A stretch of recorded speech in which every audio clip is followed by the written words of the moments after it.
This broadcast is under the direction and is copywritten by Champion Sports Radio. Any rebroadcast, retransmission, or use of the audio stream, and any and all other use of the accounts of this broadcast without the direct written consent and permission of Champion Sports Radio is strictly prohibited. All rights are reserved by Champion Sports Radio and ChampionSportsRadio.com.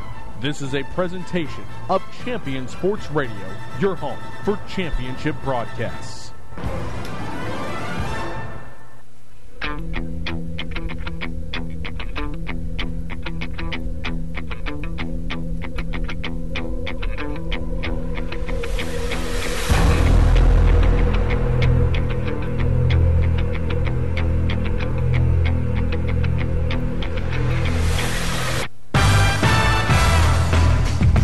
Live in Denton County, Texas, at C.H. Collins Athletic Complex,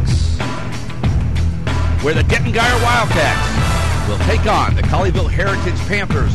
Alongside Craig Hoffman, I'm Doug Branch on Champion Sports Radio. And Craig, a very somber week here in Denton County after the unfortunate circumstances behind an accident here in Denton with one of the very dear players, a senior on this team. Nathan McKay was killed in a accidental hunting accident, and that has certainly cast a very long shadow on tonight's affair. No doubt. Both teams talked about it before tonight's game, and both coaches talked about it, and it really is. It's everywhere. Both teams wearing some semblance of remembrance. For Denton Guyer, it's all over. It's on gloves. It's on ankle tape. It's on helmets. It's literally anywhere they could find a place to put a 33 or NM. It's on their bodies. And when they look across as they line up and eye to eye with Colleyville Heritage, they're going to see a 33 sticker on the helmets of the Colleyville Heritage team. So there's balloons. The Denton Guyer fans all have shirts, and some, whether it's Nate Strong or a 33 shirt. There's so many different ways he's being remembered tonight as a community comes together and mourns the loss of someone who was just 18 years old. Well, and very dear to this community, an athlete who contributed to this Denton Guyer squad. And, of course, Craig, very eerily similar to what happened just a year ago when the Coppell Cowboys lost a player to a drowning accident right before the season started just a year ago. And you know, you never obviously expect anything like this to happen, but not only will they mourn the passing of the young man this morning at 11 o'clock, but they will celebrate his life here tonight at C.H. Collins Complex. Both teams, both the Colleyville Heritage Panthers and the Denton Guyer Wildcats. And when we come back, Craig will go down to the field. We'll have a chance to talk with the head coach of your Colleyville Heritage Panthers, Mike Fuller. That's all next. You're listening to the Shockbox, DFW.com pregame show here on Champion Sports Radio.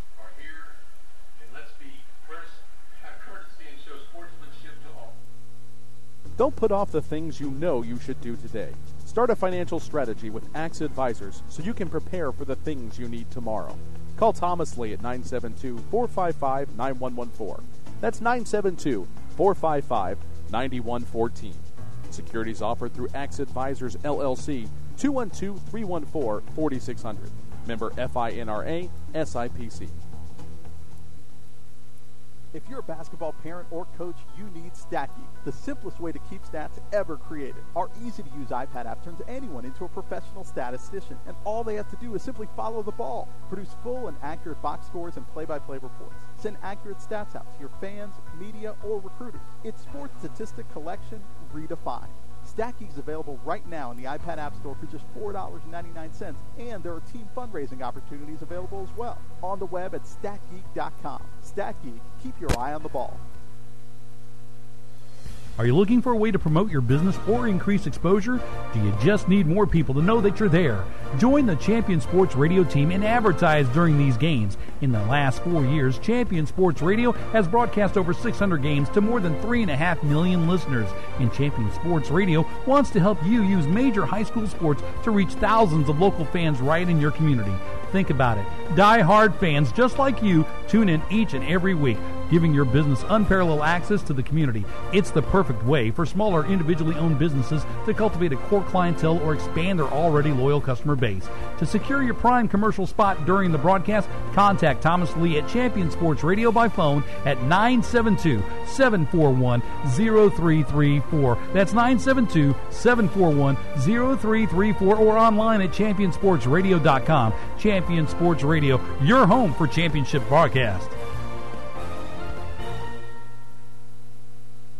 The Centers for Disease Control and Prevention estimates that nearly 4 million brain injuries occur every year due to sports in the U.S. They also estimate that 70% of concussions go unreported. Not identifying concussions early can be devastating, especially if the athlete continues to play with symptoms. Catching hard hits fast is critical, and that's why you need the Shockbox Helmet Impact Sensor. The Shockbox is a small sensor that easily attaches to most football, lacrosse, and hockey helmets and instantly sends a signal to a smartphone on the sidelines when the player has taken a hard hit that puts them at higher risk for injury. The free app receives data from the sensor, displays information about the impact, and even walks the user through a concussion assessment. The app also logs symptom and impact data for future medical use. Visit ShotboxDFW.com to learn more about the Shockbox Impact Alert Sensor and determine if it is the right option for your child. Be warned instantly when a player has experienced a head impact that could result in a concussion. Visit ShotboxDFW.com today. ShotboxDFW.com. And we're back at C.H. Collins Athletic Complex here in Denton, Texas. It's the Colleyville Heritage Panthers and the Denton Guyer Wildcats. Let's now go down to the field. Craig Hoffman with Coach Mike Fuller. All right, thanks, Doug. Coach, your offense put up 28 in the first half last week. How do you get them to repeat that and then repeat it also in the second half, get that consistency over a full 4 quarters? Well, I think it boils down to just protecting the football. Second half, we were getting we not only were we tied at 28, but we were getting the ball coming out of it. We fumbled that kickoff, which led to one of their touchdowns, and then we had another turnover, 2 turnovers, one in the third, one right in the fourth, which turned a pretty close game into not such a close game. We were going in to be able to tie it at 42 on the 12-yard line. Next thing we know, before we got it back, we were down like 56-35, something like that. It doesn't take long to get away from you, but I think our guys at least have learned how important it is to protect the football. We hear so often, especially in college football, how the growth from week 1 to week 2 is the same in high school. I imagine that growth is exponential when you talk about a quarterback who's played his first game, not going into his second. What do you expect to see from Griffin this week? Yeah, I think Griffin played plenty good enough for us to win last week. He did a lot of great things. His completion percentage wasn't super high, but he had about 6 or 7 drop passes. He had a couple of plays that we wish he could have back, and he made the long read and knew it as soon as he did it. But bottom line, we've got a brand new team from last year. We've got I think we had 3 guys play defense the other night who have ever stepped foot on the field on a Friday night, and we had about the same number on offense. So. It's just like anything else. Doing it full speed and doing it on Friday night's a little bit different than Thursday, but if it goes to plan, they'll be a little bit better this week. Real quick, last one for you. Obviously, defense. Hey, let's not give up 70. But I imagine the message is a little bit more detailed than that. Would you tell your defense? What are some of the keys to stopping a very high-powered offense from Denton Guyer? Well, some of our problems last week were with communication, and that comes from being young and inexperienced. An example would be, our secondaries, they're supposed to double check with each other, making sure they're in the same coverages. So if you have a safety in one coverage and a corner and thinking it's another, that's not going to work out well for you. The other thing was just, talking to them afterwards, some of them felt just that it was really fast.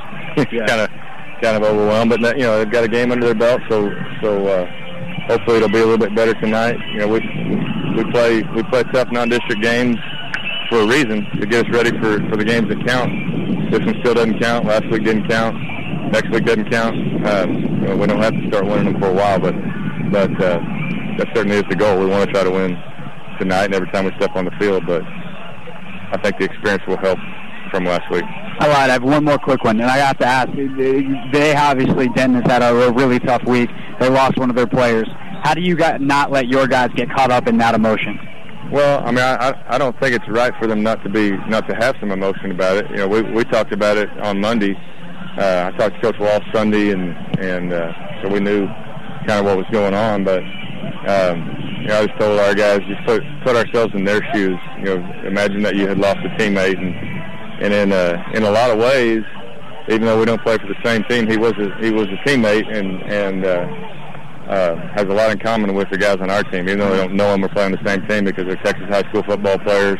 We're all out here trying to do the same thing. Let's get better and learn the life lessons that come with the sport. So it's an awful tragedy, and our hearts obviously go out to the entire Denton Geyer family. We've got some 33 helmet stickers that we're going to wear on the front of our helmets just to show their guys that we care. There's not really words to make anybody feel better, but we just want them to know that we do recognize it and care. Absolutely, Coach. Very much appreciate the time. Thank you. All right, Doug, back to you. All right, Craig, thank you very much. That's head coach Mike Fuller from the Colleyville Heritage Panthers. This is the ShockboxDFW.com pregame show. When we come back, Craig Hoffman will move just down the field to our left and talk to a gentleman who's had a very tough week, Denton Geyer Wildcat head coach John Walsh. That's all next on Champion Sports Radio. You make plans for just about everything: the weekend, vacation, going out to dinner. But have you created a plan for the rest of your life? Start your financial strategy today with AXA Advisors. Call Thomas Lee at 972-455-9114. That's 972-455-9114. Securities offered through AXA Advisors, LLC, 212-314-4600. Member FINRA, SIPC. Are you studying on your own for the SAT or ACT? Follow My Test Answers on Twitter and Facebook for free solutions to official test questions. Got a question of your own? Send a message to My Test Answers and get a response for free. Got more than one question? Don't worry, we'll answer those too. With over a decade of experience in helping students prepare for standardized tests, the experts at My Test Answers will get you the answers you want whenever you need it. My Test Answers, problems solved. Stay up on all the latest news about the teams you care about and know when your favorite games are on the air thanks to Champion Sports Radio social media. Either follow at Champion Sports on Twitter or like our Facebook page at facebook.com/Champion Sports Radio, and you will know what time your game starts, who was named Player of the Week, or what your school's alumni are doing in college. That's on Twitter at Champion Sports and facebook.com/Champion Sports Radio. Your home for championship social media. There's a time and a place for everything. As you'll see, projections for the next quarter are... He shoots, he scores! 2 points for team middle management. The office is not one of them. Jack, can I see you in my office? No pouting, it's your ball. Let's see what you got. But Whirly Ball is. For corporate events, team building, and private parties, Whirly Ball in Hearst and Plano is electric fun. Test your skills on the arcade games. Zip around in your Whirly Bug for a Whirly Ball competition. Or play the most affordable laser tag in the city. Learn more at whirlyball.info. Are you tired of only spending time as a family huddled around the TV? Would you like to enjoy some culture with your loved ones without breaking the bank? Then let me introduce you to the Greater Dallas Youth Orchestra. The GDYO provides music education and performance opportunities for musically talented youth, but this is no kids' concert. The GDYO comprises 7 different ensembles made up of over 425 talented musicians ages 8 to 18, representing more than 50 communities in North Texas. You won't believe how amazing these ensembles sound until you hear it for yourself. So join them for one of their concerts at the Meyerson Symphony Center or Dallas City Performance Hall. For more information on how to make a donation, as well as a listing of upcoming GDYO concerts, visit gdyo.org. And if you know a talented young musician interested in an unbelievable experience, auditions take place in the spring. Connect with the Greater Dallas Youth Orchestra on Facebook, Twitter, LinkedIn, and at gdyo.org. And welcome back to Denton, Texas. It's the Colleyville Heritage Panthers and the Denton Geyer Wildcats tonight, Thursday night football here in the state of Texas. Let's go down to the field. Craig Hoffman with head coach John Walsh. All right, thanks, Doug. And Coach, as we move here towards kickoff, I want to focus as much on the game as we can, as I'm sure you do as you move closer and closer to kickoff. But we know the circumstances this game is being played under. So with that, what was today like for you? Today was a good day. You know, the hard days were when we found out, a lot of shock. The day after was a lot of emptiness. But today, knowing we had the funeral, It was set up in a manner of celebrating Nate's life with our football team, with Nate's family, and bring a little bit of closure to a tough week. And tonight, we're going to have some tribute to him here in a second, and then we're going to play some football. You guys have 33s, whether it's on their eye black, right around their gloves, everywhere. It's obvious they want to go out and they want to play for Nate. But by the same token, you as a head coach need them to go out and do their jobs, I'm sure, and nothing more. How do you get them focused on doing that and not trying too hard and thus making mistakes? I've been asked that question a lot in the last, 6 hours. Personally, I'm really not concerned about how we execute, how we perform. And we've done a good job of honoring Nate. We're going to do a good job of talking about it from here. It's not going to go away all of a sudden because we kicked the ball off. So, we just need to this is step one to getting back to normal. Certainly having one of the best players in the state, I'm sure, doesn't hurt. Tell us a little bit about Gerard Hurd. We can talk a long time about Gerard Hurd. Tell us a lot about Gerard Hurd. Okay, everybody knows about Gerard's throwing and running and what he's done for us as a football team. Man, Gerard is high character. That's what gets missed. I would love to see a Fox Sports or an ESPN report about him, about how great a kid he is, because he's a better kid than he is a player. How much has that helped, having your best player be a leader in a week like this? And it's a must at quarterback, and for the field part. But off the field, when we met Sunday as a student body because of Twitter at the school, after I talked to him and our chaplain talked to him, the kids ride around a circle, and there's one guy talking to the whole student body, and it was Gerard. Coach, appreciate the time and the perspective today. Good luck, and hopefully you get that closure on a tough week. Appreciate it. Thank you. Doug, back to you. All right, Craig, nice job down on the field. We'll see you back here in the booth momentarily when we roll on here with the ShockboxDFW.com pregame show. We will go over the starting lineups, and it's going to be a tough night, obviously, to start here for the Denton Guyer Wildcats, but the defending 4A Division I state champions should be very good on the football field. I would expect them to get any sort of black cloud, so to speak, out from over their head quickly, and once they hit the green turf here at C.H. Collins Athletic Complex, they should be ready to go. When we come back, starting lineups, you're listening to Colleyville Heritage Panther football. Get it out all at once. Shortly, be back on Champion Sports Radio after this timeout. Walks the user through a concussion assessment. The app also logs symptom and impact data for future medical use. Visit ShopboxDFW. The Centers for Disease Control and Prevention estimates that nearly 4 million brain injuries occur every year due to sports in the U.S. They also estimate that 70% of concussions go unreported. Not identifying concussions early can be devastating, especially if the athlete continues to play with symptoms. Catching hard hits fast is critical, and that's why you need the Shockbox Helmet Impact Sensor. The Shockbox is a small sensor that easily attaches to most football, lacrosse, and hockey helmets and instantly sends a signal to a smartphone on the sidelines when the player has taken a hard hit that puts them at higher risk for injury. The free app receives data from the sensor, displays information about the impact, and even walks the user through a concussion assessment. The app also logs symptom and impact data for future medical use. Visit ShopboxDFW.com to learn more about the Shockbox Impact Alert Sensor and determine if it is the right option for your child. Be warned instantly when a player has experienced a head impact that could result in a concussion. Visit ShockboxDFW.com today. ShockboxDFW.com.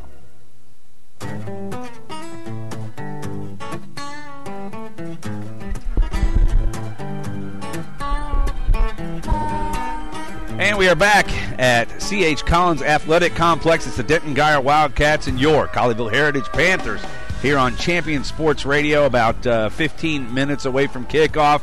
And at this time, during the ShockboxDFW.com pregame show, myself and joined now back here in the booth by Craig Hoffman, who, dude, you must be in really good shape because I don't hear you huffing and puffing at all. Yes. That's yes. Yes? Yes. Yes. All right. Well, we'll just leave it at that. As LMFAO once said, I work out. Okay, very good, very nice. Anyway, because let me leave it at yes. I'll leave it at yes. There, I should have done that. We will go over the starting lineups, both offense and defensively, for the Colleyville Heritage Panthers. We will try to get you as much of the Denton Guyer offense and defense as we can, but obviously with the circumstances surrounding this week and everything going on, difficult to get that information from the coaches. They were obviously very busy. We'll start on the offensive side. The Colleyville Heritage Panthers are led by senior quarterback Griffin Pickler, 6'3", 200. Last week in a 70-42 defeat at the hands of the Duncanville Panthers. He threw for 12 of 28 for 219 yards and an interception, also ran for 86 yards. Craig, obviously a good start out of your senior quarterback. Yeah, and I thought it was really interesting what Coach Fuller had to say in our interview. All right, 12 of 28 is not great statistically, but he had 6 or 7 drops. And all of a sudden you look, okay, 20 of 28, if they had 8, that's pretty good. We can live with that from our quarterback. So he's putting the ball where they want him to, and obviously the yardage and the statistics will look better if the guys on the other end catch it. And as they get more familiar with each other, that'll certainly happen naturally. And I'm sure it was a focus in practice this week, and they'll continue to get better. And he's a big-arm guy, just got to make good decisions, and he did enough of that last week for them to win. And the guy in the backfield that complemented the running game of Griffin Pickler was one DeMarco Corbin, who was outstanding. 4 touchdowns, ran 14 times for 71 yards. And I'm sure they'd like to get him more carries, not necessarily him, but at least more carries in the running game overall. You're not going to win, obviously, Pickler had 16. 30 carries in a high school game, it really isn't that many. You probably get that number closer to 40. And when you're behind and you got to throw it like they got in the second half, those numbers are going to change. But if they can get that number with Pickler and Corbin, maybe get Corbin closer to 20 touches instead of 17, where it's still floating around that 12 to 15 ratio. Get him up 20, 25 touches. The other thing too, Doug, three pass receptions for 71 yards. Maybe see some more in the screen game this week as well. Well, the other skilled players that you're going to see on the offensive side, you've got number 84, Trey Smith. He's a 6'1", 194-pound senior. You've got Jake Newell, 5'10", 170. He's a senior. He's a guy who Mike Fuller told us last week was going to be one of those guys that would have to step up with the absence of Brett Bofinger. Yeah, absolutely, and he didn't really get a chance to get involved. He really wasn't even targeted that many times. Only 1 catch for 9 yards. Smith was exceptional last week. It felt like he was able to get open almost at will, and when he caught it, it was big chunks. Obviously 5 for 109. I'm not very good at math, but that's over a 20-yard average. So trying to get the ball in his hands consistently, but I'd imagine an emphasis to get the ball to the ex-receiver Newell as well this week. Well, and a guy who you mentioned it earlier, a number of drops obviously from Griffin Pickler. Cody Butler struggled last weekend catching the football. If they can get anything production-wise out of him, it's got to be a huge help for this Panther team. Yeah, and if you're Cody, you're going, all right, can't be worse than last week. Let's go out there and do something positive this week, and I'd expect him to. He's going to bounce back. And then finally, a sub that came in late in the game when it was pretty much out of competition-wise. The game was for the most part over. Jackson can't even say it. Zeldon, excuse me. I can't say that either almost. Zeldon comes in. Call him Jack. Jack. Well, all right, we'll call him Jack. 3 passes for 75 yards and a touchdown. He gets that from Clayton Oliver, the junior that comes in substitution for Pickler at the end of the game. But he looked pretty good. Did he earn himself a position out there on the field? Well, he's a senior, so you'd think they know what they're getting from him by now if he's been on the program a couple of years. But he's got some other seniors in front of him. He's got Newell, who's a senior. He's got Smith, who's a senior. So maybe that was enough to get him another opportunity. I'm sure it probably was. So maybe if they go 3-4 wide receivers, you maybe see Jackson Zeldon. I wonder if it'll be in place of Cody Butler at all. Zeldon normally outside, Cody normally in the slot. So we'll have to see how they play it, but I think it's certainly possible. Well, the offense does not run without the big 5 across the front line. They go in the people of Thomas Walsh, 6'4", 285 senior. He wears the number 57. The left guard is Alejandro Nuncio, 5'8", 240, wearing number 60. Number 62 is the center, Elias Sharanaya, 6'1", 285. He's a senior. The right guard is Colby Black, easy for me to say, 6'4", 270, wearing number 71. And then the right tackle, Connor McAnally, he's also a senior, wears number 70. On the right-hand side, Black and McAnally, real good last week at blowing up in holes for a very powerful running game in DeMarco Corbin. Yeah, and senior. In fact, it's seniors all across this line. And they've got to continue to bust holes. As you mentioned, of those 4 touchdowns, and I think almost all of them, if not all of them, were to that right side and right up the gut. So you got to continue to work to your strength and then fix up the weaknesses. The pass blocking was up and down. There were times that Pickler had time, but he never really had an abundance of time. And for a strong-arm quarterback, if you're going to get the ball downfield, you got to give receivers time to get downfield. And so if they want to hit any big plays down the field, they're going to have to give Pickler a little bit more time this week, which will be a tall task against this Denton Guyer defense. You're listening to Colleyville Heritage Panther football. It's the ShockboxDFW.com pregame show. Alongside Craig Hoffman, I'm Doug Branch. And Craig, let's move over to the defensive side of the ball for the Panthers, which, you would think that they played fairly decent defense, but when you give up 70 points, it doesn't look like you played very good defense. They're led by Colin Need in the a linebacker, of course, Jared Vallely, but up front it's Isaac Lee, Jason Williams, and Dwight Squire. Yeah, and this 3-4 set, it's about this outside linebackers getting pressure when they send them. But those guys have to occupy blocks up front. Lee, Williams, Squire, and Williams and Squire had their names called quite a bit last week. Those guys were able to get some penetration in time. They just had... It's impossible to say they played well because they gave up 70 points, but it wasn't nearly as bad. There was some bad field position, some special teams really hurt them at times, so they were put in some tough spots, and I thought fought well, but in the end they wound up caving. Well, what was looking like it was going to be a strong part of this defense was going to be the skilled players, the back four. Brandon Hunt, Jacob Sisk, Ryan Felipe, and Nick Felix, but yet they were really torched by the Duncanville Panther quarterback. Yeah, and there was really they played some zone, and the receivers from Duncanville were able to find holes in that zone, and then I felt like we called these names a lot: Hunt, Sisk, Felipe, and Felix Jr. because they were able to tackle pretty well, but they just kept giving up chunks and chunks and chunks, and eventually the last chunk was a guy standing in the end zone making a catch or running in.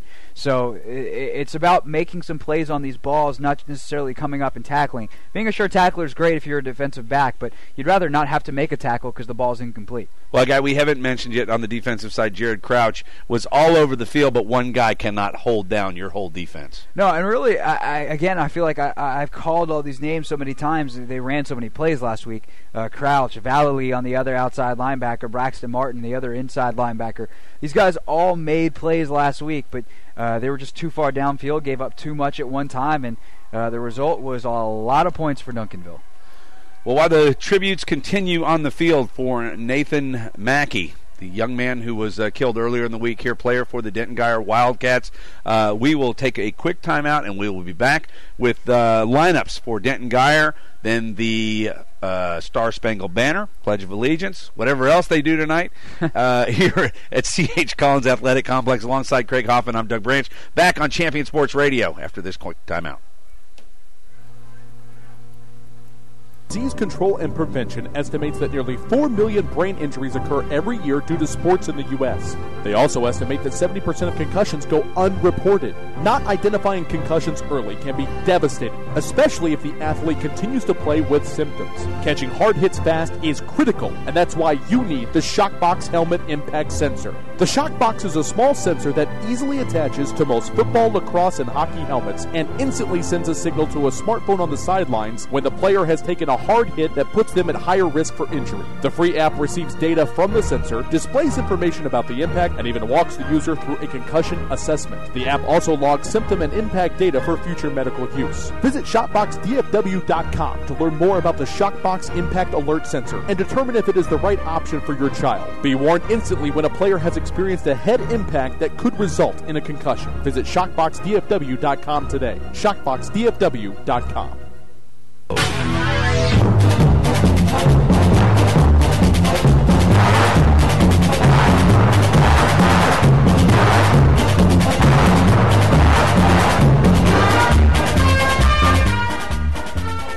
Back at C.H. Collins Athletic Complex here in Denton, Texas, it's Champion Sports Radio, high school football, Thursday night style. It's the Denton Guyer Wildcats and the Colleyville Heritage Panthers, 5A against 4A. But don't let that fool you. This is the defending Division I state championship team for 2012, the Denton Guyer Wildcats, led by head coach John Walsh. Their quarterback is Jared Hurd, and this guy can absolutely get it done. He will be good. Or Jared Hurd, excuse me.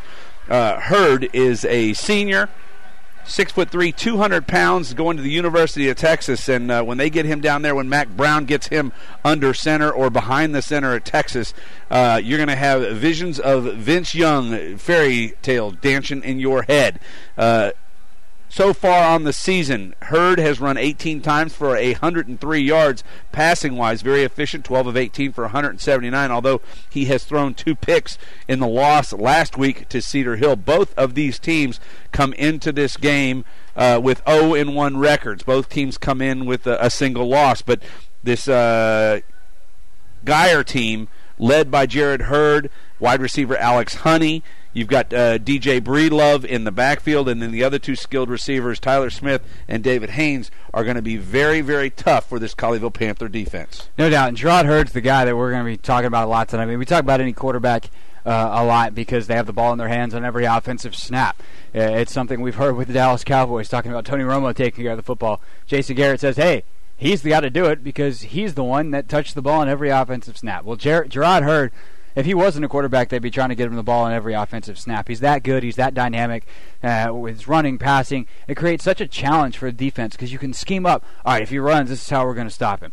And if he throws, this is how we're going to approach coverage. But you don't know which one he's going to do on any given down, which kind of makes it not as easy to set up. They're having the coin toss for tonight's game. Of course, the Denton Geyer Wildcats, between the four captains that are present on the field, have the jersey of Nate Mackey. Tyler Smith and Logan Halal out there in the middle. They've got the jersey. The other two captains for Denton Geyer, Will Sanders and Marcel Thomas. So those guys out there, the teams have lined up behind them on both sides lining up behind their captains. And what's going to happen, I was actually down there when they were explaining this to the officials. These two teams will come together for a prayer at midfield. So right now it's just the four captains in the middle. And then on the numbers, each team is lined up. So they'll head to the middle of the field after the coin toss. Obviously, there's still business to be had here tonight. Head to the middle of the field, have a quick prayer, and then at 7:04 they will kick off tonight. Geyer wins the toss and chooses to defer to the second half. Colleyville will take the football, and they will defend the north end zone here. Finally, back to a traditional north-south setup instead of the unusual I prefer setup left and right because I don't Mustang have a compass. Panther. You don't have a compass. How can you not have a compass? The sun is always your compass, young man. I should have been in Boy Scouts, apparently. I guess. Or you grew up where there were a lot of tall buildings and never watched the sun set. There was some of that, and there was also trees. Trees. That's South Carolina. There's lots of trees in South Carolina. And then the other part of my childhood was spent in New York. And, yes, there are very tall buildings there. The two teams are now going to come together at midfield. Center field, I guess this isn't a baseball field, so right at the 50-yard line. And they'll have a prayer right here. We'll go ahead and take a quick break and come back with more of the starting lineup for Denton Geyer when we return on Champion Sports Radio. After this, timeout. Stay up on all the latest news about the teams you care about and know when your favorite games are on the air thanks to Champion Sports Radio social media. Either follow @Champion Sports on Twitter or like our Facebook page at facebook.com/Champion Sports Radio, and you will know what time your game starts, who was named Player of the Week, or what your school's alumni are doing in college.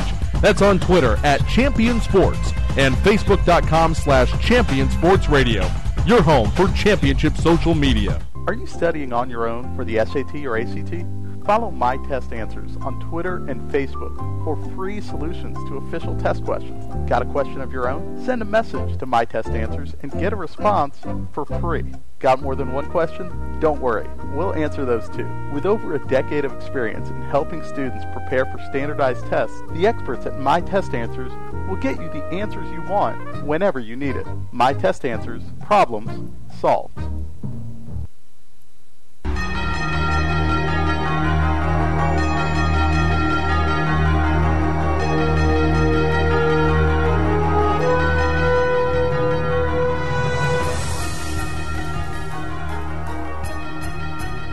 Back at C.H. Collins Athletic Complex here in Denton, Texas, it's the Denton Geyer Wildcats, your Colleyville Heritage Panthers, alongside Greg Hoffman. I'm Doug Branch, and the prayer just concluding down at midfield. As these two teams, actually it's nice to see that, a prayer before a game instead of after a game, although the circumstances behind it, Craig, are not what you would love to see. But these two teams are now going to go to war here in Denton. Yeah, absolutely, and now it's the attempt to get back to some level of normalcy, and likely that first hit, we hear about it all the time with, it's got to get that first hit in, and we'll be back to football. We hear about it more coming out of training camp and coming out of the off season in college football, and here it's very different circumstances, as you say, but it's the same thing too. You get that first hit, and bam, there it is. It sounds like we're going to have the national anthem here in just a moment, so we will go ahead and roll with that. Actually, we'll go ahead and take a break. We'll come back with a kickoff here from C.H. Collins Athletic Complex in Denton after this time out on Champion Sports Radio. Are you tired of only spending time as a family huddled around the TV? Would you like to enjoy some culture with your loved ones without breaking the bank? Then let me introduce you to the Greater Dallas Youth Orchestra. The GDYO provides music education and performance opportunities for musically talented youth, but this is no kids' concert. The GDYO comprises 7 different ensembles made up of over 425 talented musicians ages 8 to 18, representing more than 50 communities in North Texas. You won't believe how amazing these ensembles sound until you hear it yourself. So join them for one of their concerts at the Meyerson Symphony Center or Dallas City Performance Hall. For more information on how to make a donation, as well as a listing of upcoming GDYO concerts, visit gdyo.org.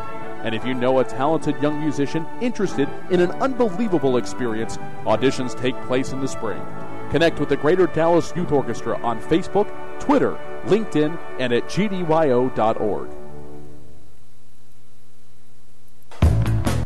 When you want to build something, how do you start? With a plan, right? That's what AXA Advisors is about. We work with individuals and small businesses to help build financial strategies that get them closer to the things they want to achieve in life. Start right by starting your financial strategy with AXA Advisors. Call Thomas Lee at 972-455-9114. That's 972-455-9114. Securities offered through AXA Advisors, LLC, 212-314-4600. Member FINRA, SIPC. There's a time and a place for everything. As you'll see, projections for the next quarter are... He shoots, he scores! 2 points for team middle management. The office is not one of them. Jack, can I see you in my office? No pouting, it's your ball. Let's see what you got. But Whirly Ball is. For corporate events, team building, and private parties, Whirly Ball in Hearst and Plano is electric fun. Test your skills on the arcade games. Zip around in your Whirly Bug for a Whirly Ball competition. Or play the most affordable laser tag in the city. Learn more at whirlyball.info. The Centers for Disease Control and Prevention estimates that nearly 4 million brain injuries occur every year due to sports in the U.S. They also estimate that 70% of concussions go unreported. Not identifying concussions early can be devastating, especially if the athlete continues to play with symptoms. Catching hard hits fast is critical, and that's why you need the Shockbox Helmet Impact Sensor. The Shockbox is a small sensor that easily attaches to most football, lacrosse, and hockey helmets and instantly sends a signal to a smartphone on the sidelines when the player has taken a hard hit that puts them at higher risk for injury. The free app receives data from the sensor, displays information about the impact, and even walks the user through a concussion assessment. The app also logs symptom and impact data for future medical use. Visit ShopboxDFW.com to learn more about the Shockbox Impact Alert Sensor and determine if it is the right option for your child. Be warned instantly when a player has experienced a head impact that could result in a concussion. Visit ShockboxDFW.com today. ShockboxDFW.com. There's...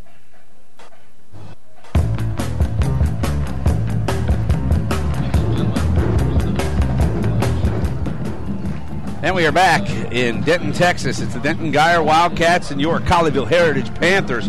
Alongside Craig Hoffman, Doug Branch, as the teams take the field. Denton Geyer will be kicking off, going from our right to our left in their, I guess they're black.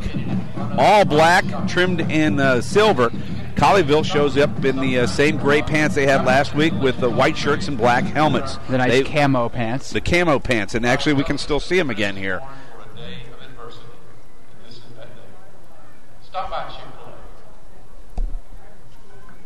Check on who's deep. It's Felipe and Sisk deep to receive the kickoff. That is going to come from Colos Urbani.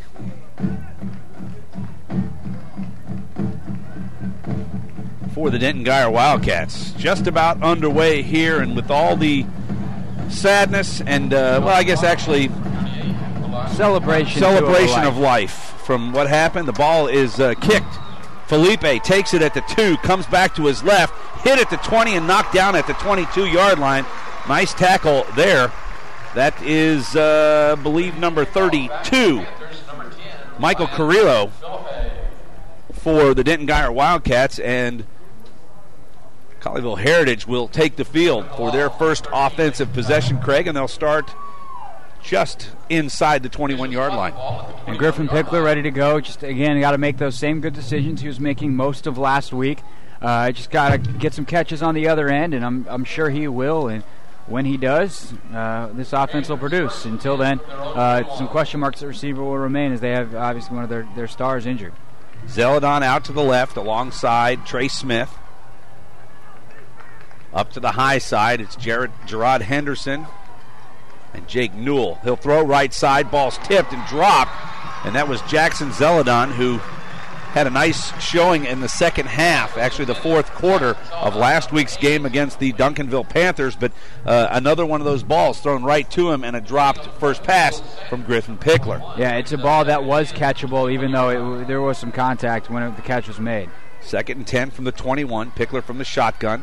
Hands it off up the middle. That's DeMarco Corbin. Corbin pushes ahead. Give him 3 yards. Mark the ball at the 24. And well played by Derek Watson, the left end there. It's a read option play. So he's got a chop step down. That makes the handoff happen. So because if he crashes, Pickler's going to come outside and roll on the outside on the quarterback run. Instead, he stays disciplined and then was actually able to chase down the handoff. Back to throw, looking left, Pickler. He'll run it up the middle. He's got a little bit of room, gets to the 25, avoids a tackler. He's hit hard there and knocked down at the 27-yard line. He's going to be about 3 yards short. It'll be 4th down and 3. And Colleyville likes to go with that quick kick, so the offense stays out. Oh, this time they'll actually bring out the real punt team, it looks like. Yeah, punt team enters the field from the far sideline. Back to kick for Colleyville is Stephen Bodish. Bodish did not see a lot of action last week. I don't recall that he actually punted at all. I don't believe so. I think every time they kicked last week, they went with that quick kick. Colleyville with as spread formation as I've ever seen. Snap is back, punts away. Tail dragger is going to land just past the 50-yard line and go forward. It'll roll all the way down to the 35-yard line, and a nice kick from Bodish right there. Give him about 37 yards on the punt. Denton Geyer will take over at their 35-yard line for their first possession. And Craig, you haven't had a chance to see him, but the young man who plays quarterback for this Denton Geyer team, Jared Hurd, absolutely can get it done. And at 6'3", 200 pounds, he is every bit of the word beast. Yeah, and I've heard about him, and he looks the part, and it's time to see what he can do. Receiver to each side, 2 running backs in the backfield. We'll get those numbers for you in a moment. Snaps back, handoff is up the middle. Plenty of room to run all the way to the 42-yard line. And that was Breedlove on the carry. Coming out of Breedlove. Sorry about that. This pistol formation. So a shorter shotgun. They have a fullback to one side of Hurd, and then the halfback behind kind of gets a running head start. This time actually come out in an I formation. When do you see this? Well, he's under the center, actually. First time we've seen this the whole season. We're in week 1. Back to throw, Hurd. Looks to his right. Got a man. Floating down. It's a tight end caught. And it'll be a first down just inside the 50 down to the 49. And that is number 83. And it's Jonathan Pershaw. That was an amazing throw. There are very few high school quarterbacks to see why this kid is going to be going to play for Mac Brown in Texas.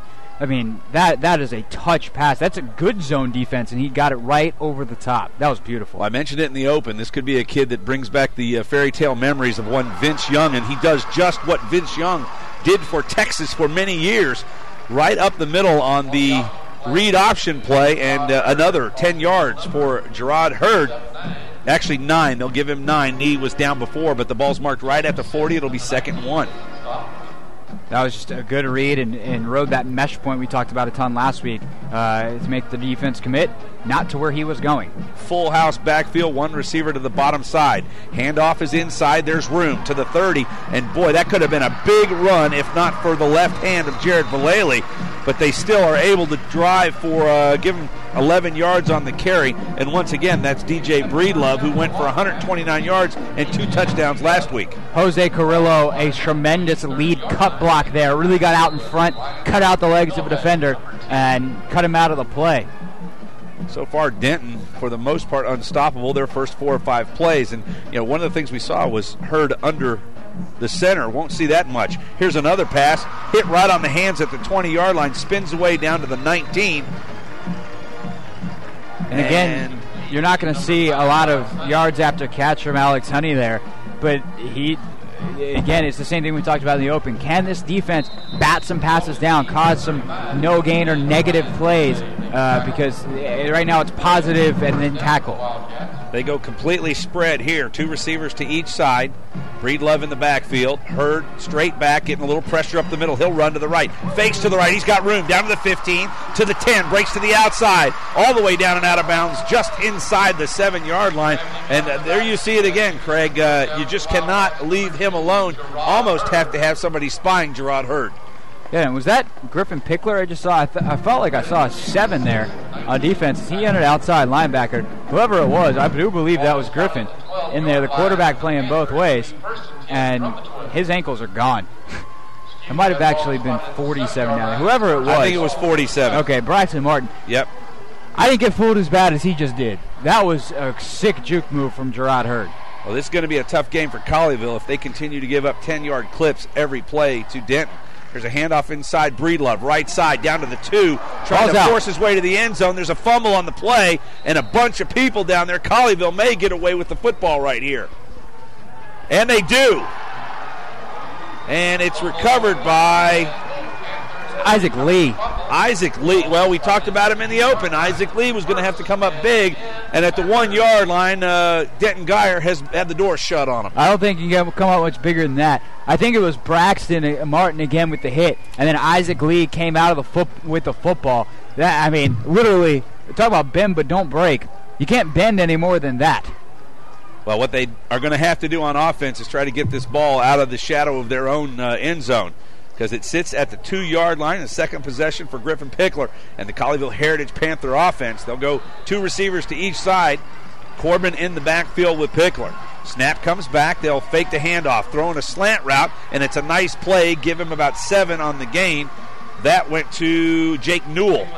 Nice. And Newell now has as many catches this week as he had all of last week. Almost as many yards, too. It was a big play. Need to just keep it moving there and get out of the end zone. Give him some breathing space. Another pass. This one you got to give credit to, unfortunately, the quarterback Griffin Pickler, who overthrows his receiver.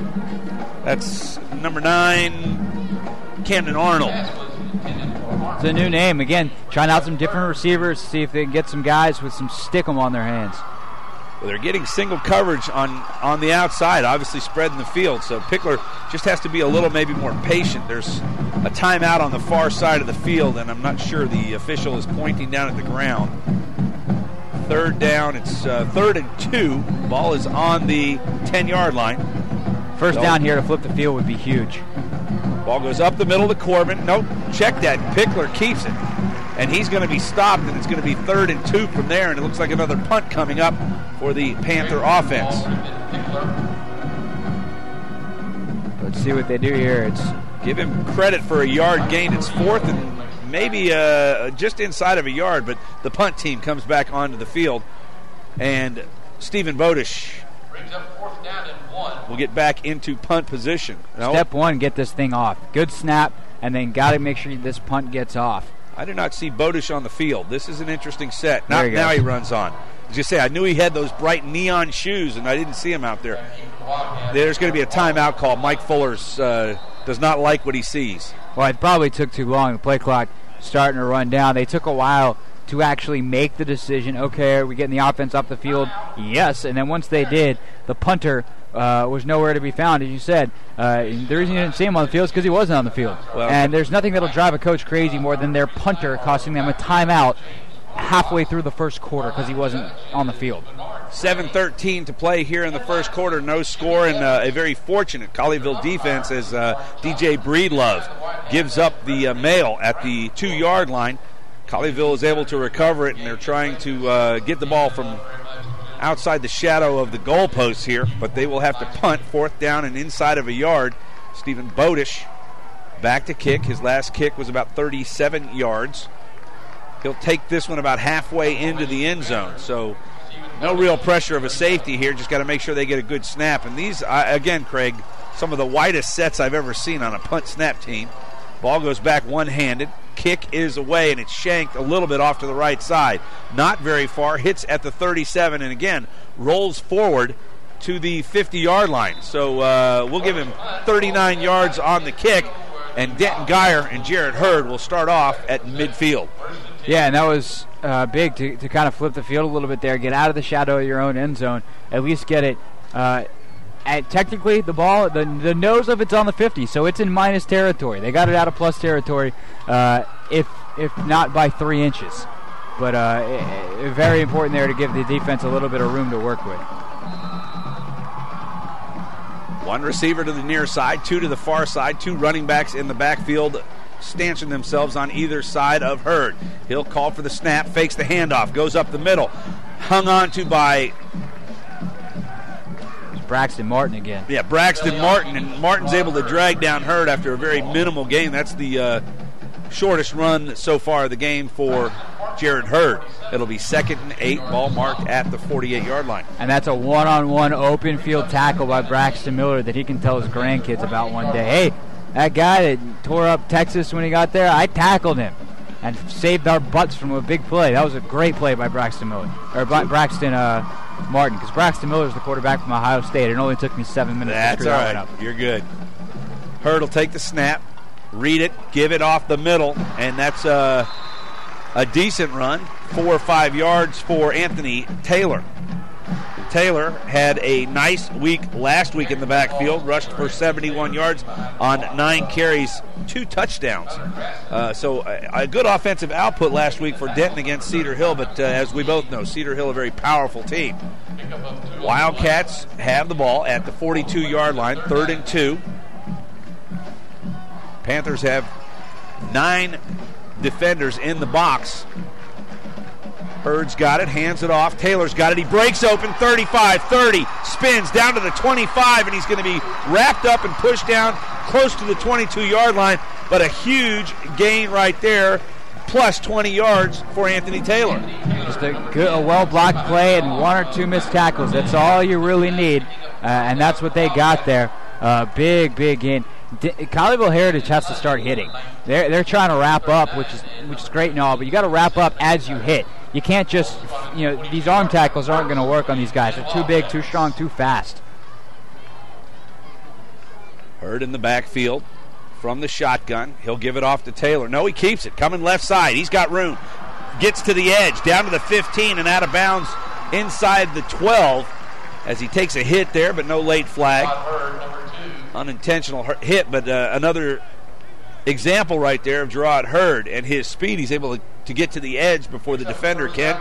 Picks up a first down, and Denton Geyer continues to move the ball just outside the 10-yard line at the 11, almost go to goal. It looked like Valley had the angle on him, and it's almost like Gerard Hurd tapped a turbo button, like a video game, just popped forward a couple of feet. Stacked backfield to the right side. Breedlove there, slow snap.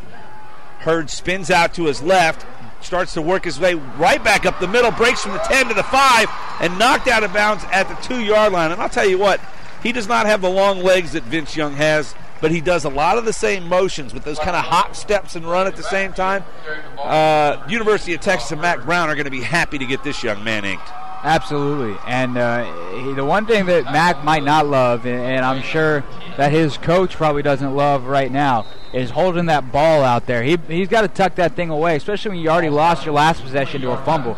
But as he gets going, he'll kind of pop. He's got the ball cuffed, and he kind of pops it out as he gets going. And it might look pretty, but it only looks pretty if the ball's still in your hands. Great point right there, Greg Hoffman, alongside Doug Branch. We're at C.H. Collins Athletic Complex at the Denton Geyer Wildcats and your Colleyville Heritage Panthers. And we've got a timeout on the field. Denton is going to take it right here. We'll go ahead and take it with them. 5:08 to play in the first quarter. Geyer 0, Heritage 0. Back on Champion Sports after this quick timeout. Ladies and gentlemen, we want to take a moment to say... And this broadcast is under the direction and is copywritten by Champion Sports Radio. Any rebroadcast, retransmission, or use of the audio stream, and any and all other use of the accounts of this broadcast without the direct written consent and permission of Champion Sports Radio is strictly prohibited. All rights are reserved by Champion Sports Radio and ChampionSportsRadio.com. This is a presentation of Champion Sports Radio, your home for championship broadcasts. And we're back at C.H. Collins Athletic Complex here in Denton, Texas. Alongside Craig Hoffman, I'm Doug Branch. First and goal for the Denton. Second down and 2 for the Guyer Wildcats, led by their senior quarterback, Jared Hurd. And they can get a first down inside the 1 yard line.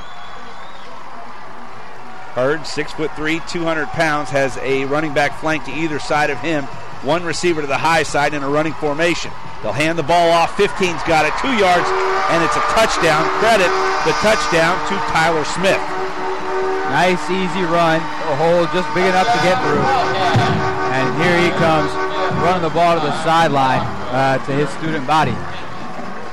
Tyler Smith, a 5'7", 170-pound senior, puts the first 6 points on the board here at C.H. Collins Athletic Complex for the Denton Guyer Wildcats for the 2013 season.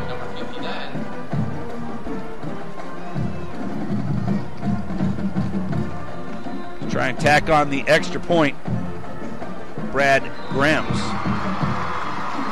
And he knocks it through. 7-0, 5:04 to play here in the first quarter, Craig, and so far it's for the most part been all Denton Guyer.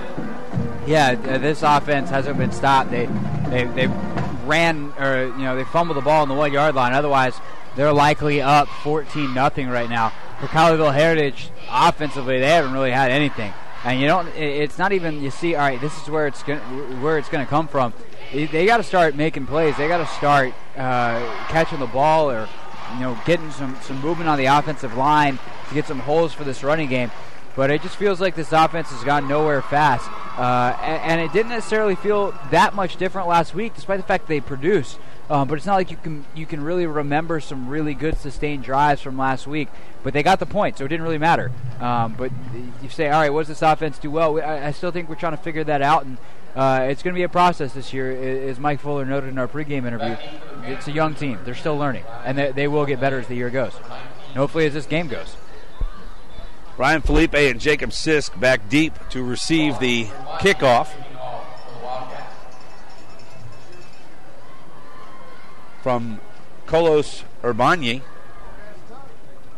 Official will bring the ball out to the X at the 40-yard line. Instruct him, of course, the thing they tell him every time, don't kick it until the official blows the whistle. We are here on the night of a TV game, so there will be some extra delay sometimes between plays because of TV timeouts. TV people, they ruin everything. They do. And then, unfortunately, sometimes I'm one of them. Ew. But not tonight, as you're listening to Colleyville Heritage Panther football here on Champion Sports Radio.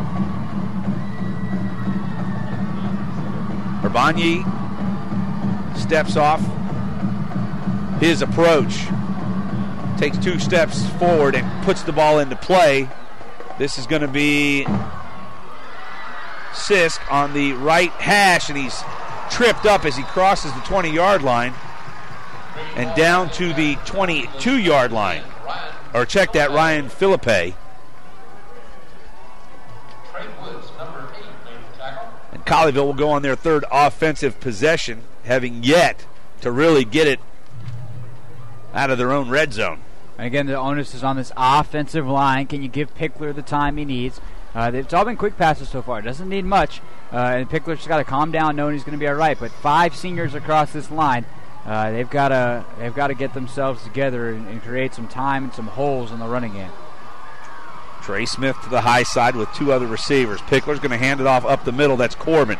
Breaks a tackle out to the 25. Give him 3 yards on the carry. Hard-earned yards by DeMarco Corbin. Again, not much room there. The linebackers of this Denton Guyer team are really, really fast. And so they're getting to the edges there. Might try something different. I wonder if they go up the middle here with some more running plays there. You can certainly see why this was one of the top, and is one of the top teams in the state of Texas in 4A. Pickler back to throw, and he's going to be sacked. credit the sack to number 18, Derek Watson, 6'3", 240 pounds. He's a junior for Denton Guyer. He breaks through the middle, and Pickler, who took a little bit longer than he normally takes to get the ball away, and he eats that one for a sack. Ball is back to the 20. It's going to be 3rd down and 13 from there. By the time Pickler got through with this play-action fake, he was toast. This offensive line is going to need to give him more time. Colleyville from the 20-yard line. Snap back, Pickler looking down the middle. He'll look left. Got a man breaking open. It's Sisk, and he catches it, and that'll be a 1st down. Nice pitch and catch there from Pickler to Sisk. Offensive line, good job there. Gave him just enough time. Sisk, a really good route, able to get himself open downfield. And Pickler, the on-time, on-target throw. 14-yard gain. Here's a handoff inside. Corbin's got it. He's going to push forward, and then he's going to get hammered. Give him maybe a yard and a half on the carry. Marcel Thomas, the middle linebacker, coming up. The stuff that these linebackers are really, really good for Denton Guyer. Guyer's kind of got for lack of a better description, that Oakland Raider kind of look to him tonight. Pickler back to throw. Receiver cutting in from the far side is Smith. He breaks 1 tackle, now 2, and he's drugged down by a host of Guyer Wildcats. Gain of about 5. It'll be 3rd down and 3 from the 47. Tunnel screen there. Get nice, solid game. Again, these are easy throws. Check that. It's on the 42, not the 47. Pickler and the offense look over, get the sign from head coach Mike Fuller. Well, I say head coach Mike Fuller. There's somebody over there sending the signs in. Snap comes back. He rolls to his left, throws the ball, and it's a nice pitch and catch. And unfortunately, Jacob Sisk slides down. He'll get the 1st down, but probably lost out on 5 or 6 good yards there right on the boundary line.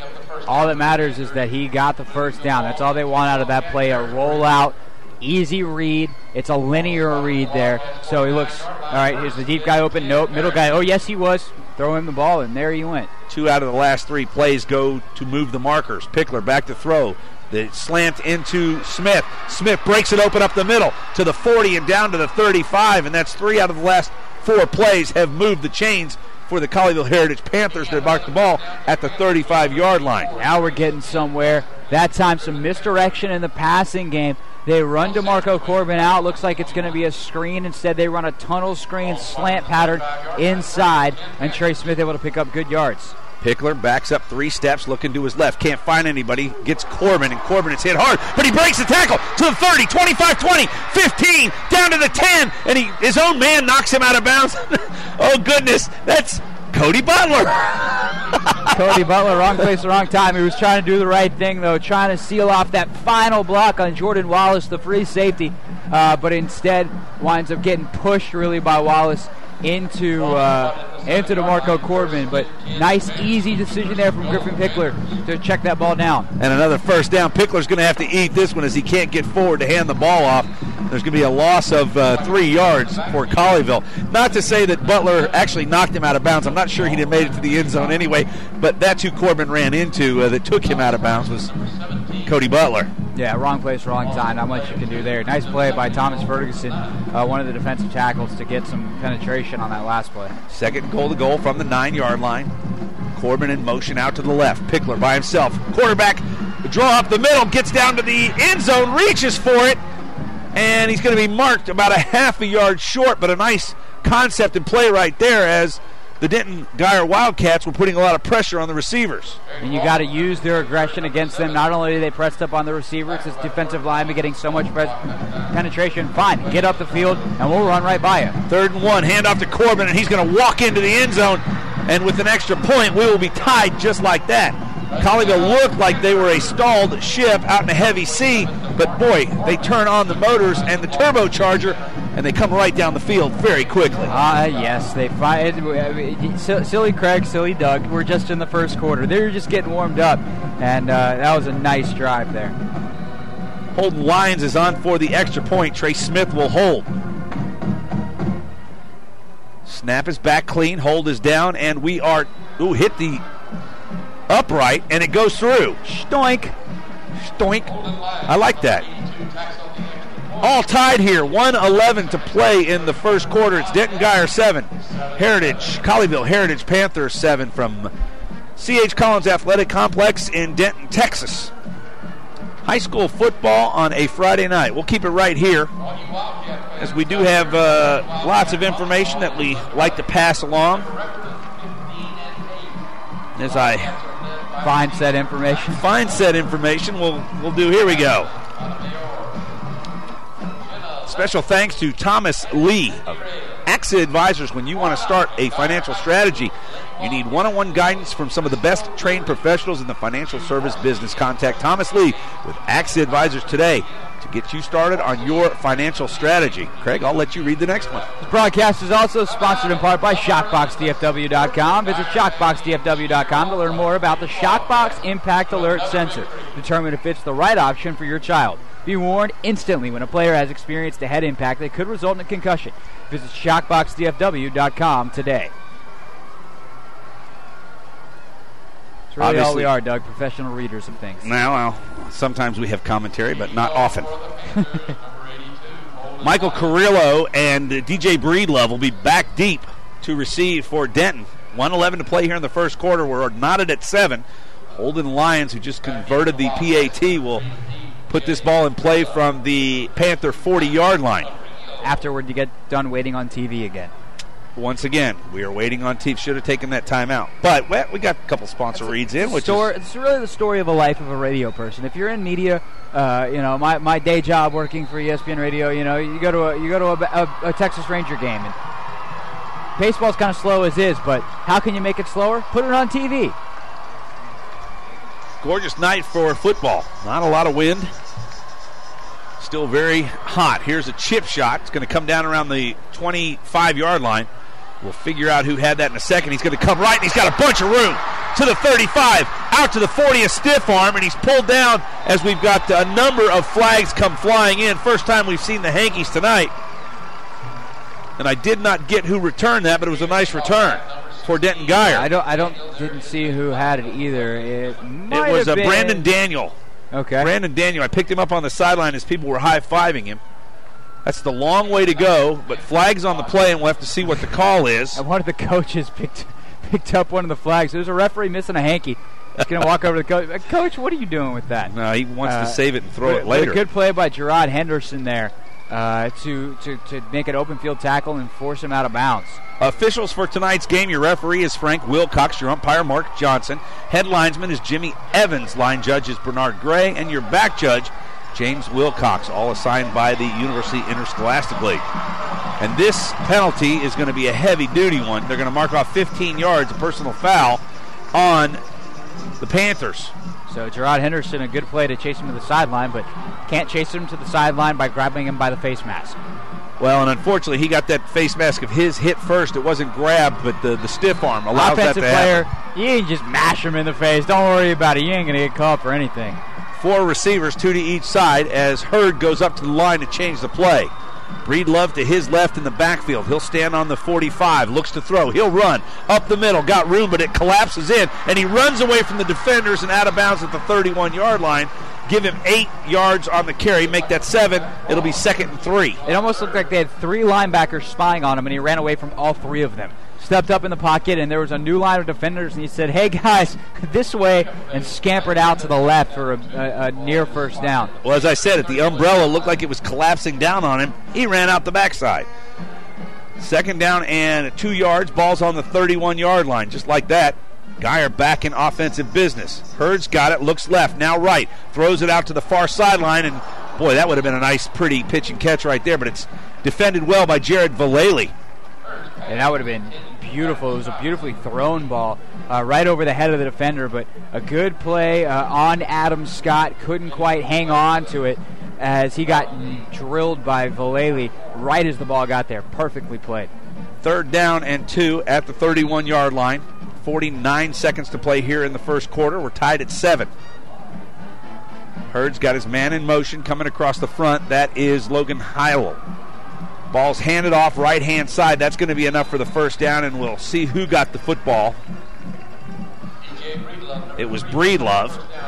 who drags a couple of Panther defenders ahead for the first down and a 4-yard gain. First down now on the 27. Cade Garner, it would have been a spectacular play if he made it, but he had hands on him in the backfield, and obviously that would have been a huge stop, a 3 and out, but instead Breedlove able to break away, gets the first down, and they march on. Honey and Smith to the bottom side. They'll keep 2 tight ends in. Breedlove behind the quarterback, Hurd. Snap comes back, hands it off. Nope, he'll keep it. Hurd's got it, and he's tripped up. Runs right over the back of Breedlove's leg, and that trips him up and keeps him from gaining more than the 3 yards that he got on that play. And poor Isaac Lee. Isaac Lee had Gerard Hurd just staring right at him, and Hurd took 1 step to the right and juke left, and down went Isaac Lee. They let the clock run out. We're through 1 quarter here at C.H. Collins Athletic Complex in Denton, Texas. It's Colleyville Heritage Panther football on Champion Sports Radio. Back with the second quarter after this. It's Guyer 7, Heritage 7.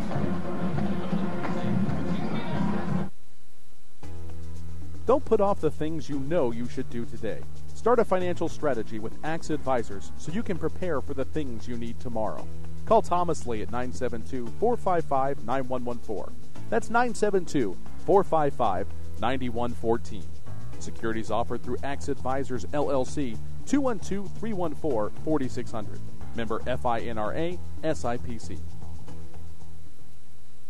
If you're a basketball parent or coach, you need StatGeek, the simplest way to keep stats ever created. Our easy-to-use iPad app turns anyone into a professional statistician, and all they have to do is simply follow the ball. Produce full and accurate box scores and play-by-play reports. Send accurate stats out to your fans, media, or recruiters. It's sports statistic collection redefined.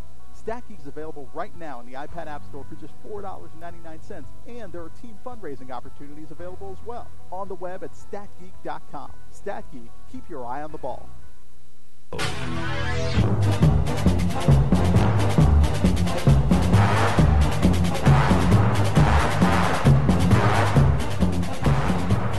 And we're back in Denton. Colleyville Heritage Panther football taking on the Denton Guyer Wildcats. Through 1 quarter here in Denton. It's tied at 7. Alongside Craig Hoffman, I'm Doug Branch. You're listening on Champion Sports Radio. Guyer will take the ball, 2nd down and 7 from the 24-yard line. Led by their phenomenal senior quarterback, Jared Hurd. Hurd from the shotgun. He'll step under center. 2nd time tonight he's done this. Power eye to the right. 1 receiver to the bottom. He'll pitch it back. That's Breedlove. Got a little room. Down to the 20. 15. Cuts through the defenders, and he's pushed down at the 9-yard line. First down and a 15-yard gain for Jared Breedlove.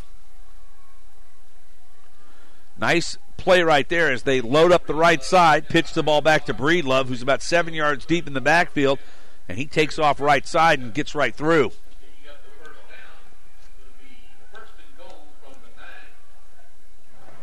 Bring back up a little crowd sound here on the broadcast. First down, goal from the 9-yard line. Running backs to either side of Hurd. He'll step up, change the play. 1 receiver to the high side. They'll go double tight ends, and here's a penalty flag, delay a game. And that'll back up Denton Guyer 5 yards. And I think what Hurd did there was probably stepped up. So we hear the call here, maybe eventually. White hat talking to the sideline.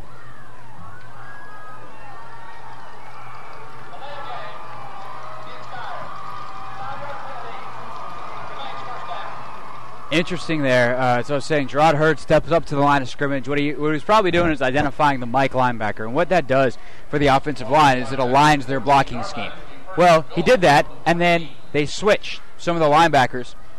Right? I don't think they would have gotten the playoff anyway. But it's something to watch, some mind games as we move forward. Say, all right, hey, you got us? You sure? Switcheroo. It's almost like musical chairs with the linebackers. First and goal from the 14 for Denton. We're all tied at 7. 11:28 to go in the first half. Hurd calls for the ball. He's got it. Hands it off up the middle. Running back Taylor's got to juke out to the outside. He's able to cause a couple defenders to miss him and turn what would have been a negative play into about a 3-yard gain. A counter play there, so they start running to the left, and then he squirts back out to the right. And I'm pretty sure that was designed, but didn't really get terribly far. He got not a negative play there, but a good play by the entire Colleyville Heritage defense to swarm to the sideline and shut it off. Honey's out to the high side. Breedlove in the backfield, and near receiver to us is David Haynes. Snap goes back. Hurd's going to take it himself. Beats Vallely around the corner. Steps back, and he's going to be hit and dropped at about the 6-yard line. Give him 6 on the carry. Another nice run from quarterback Jared Hurd. And a good play that time to chase him down and hit him hard by Cade Garner. Well, we've talked about this Colleyville Heritage defense has to start hitting. And that time, that was a very physical tackle. A good job there by the senior.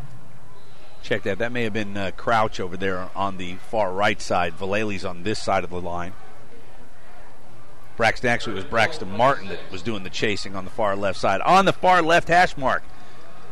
Running backs to either side of Hurd. He's got a split receiver to the bottom, one tight, coming back in motion. That's the tight end. 10 minutes to play. Handoff up into Breedlove. He'll take it right up the middle, and from 6 yards out, DJ Breedlove puts another 6 points on the board for the Denton Guyer Wildcats, and they now have a 13-7 lead, 9:55 to play.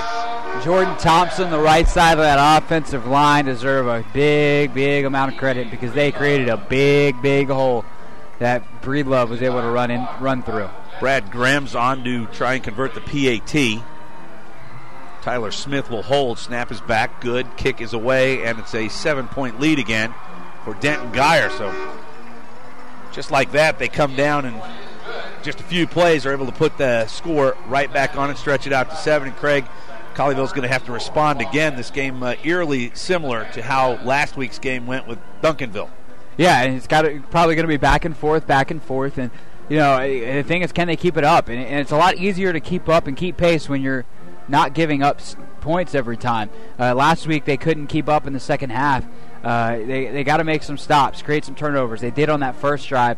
Otherwise, again, it's probably a 21-7 game. It's amazing. That's why coaches trust turnovers so much. How different is this game if it's 21-7 as opposed to 14-7 like it is right now? Because Denton Guyer fumbles on the 1-yard line in their first possession. So, but definitely would have given momentum early in the game, obviously, to them had they been able to put that score on the board.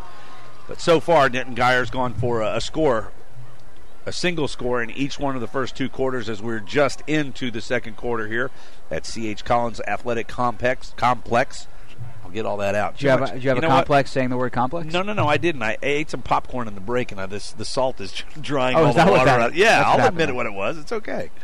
I'm going to put a little fluid on my lips. There you go. And I'm going to thank StatGeek, the simplest way to keep stats ever created. Ever, Doug. Their easy-to-use iPad app turns anyone into a professional statistician, and all they have to do is simply follow the ball. StatGeek is available in the iPad App Store for just $4.99, and there are team fundraising opportunities available as well. On the web at StatGeek.com. StatGeek, keep your eye on the ball.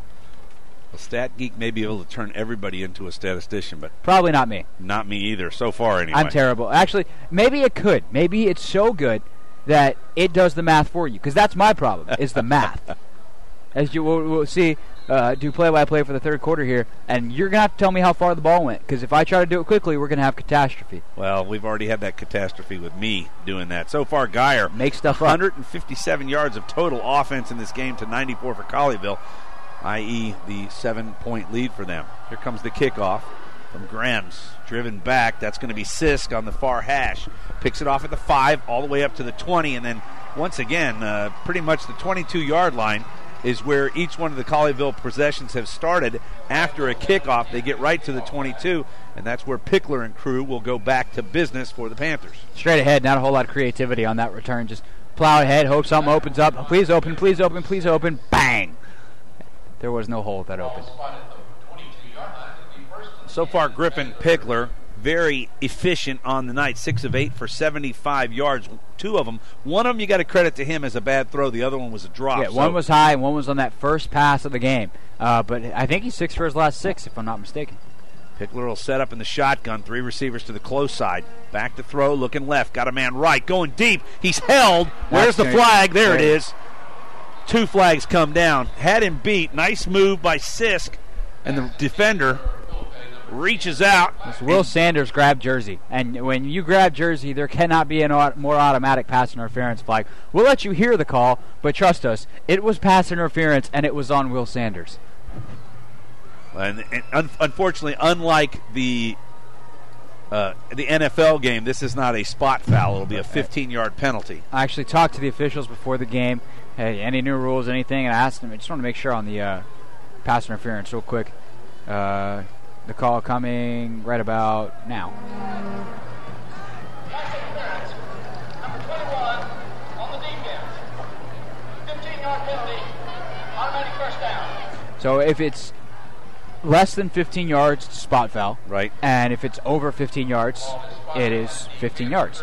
So you got the 15-yard penalty there. But again, we talked about this offensive line. We said when they didn't do so well at that time, great protection for Griffin Pickler. Pickler looking up the middle to run. Stumbles to his left, and he's going to be knocked down after maybe give him a yard. That play did not look right from the snap. There's delayed quarterback draw, which I guess a draw is delayed by. That's kind of redundant.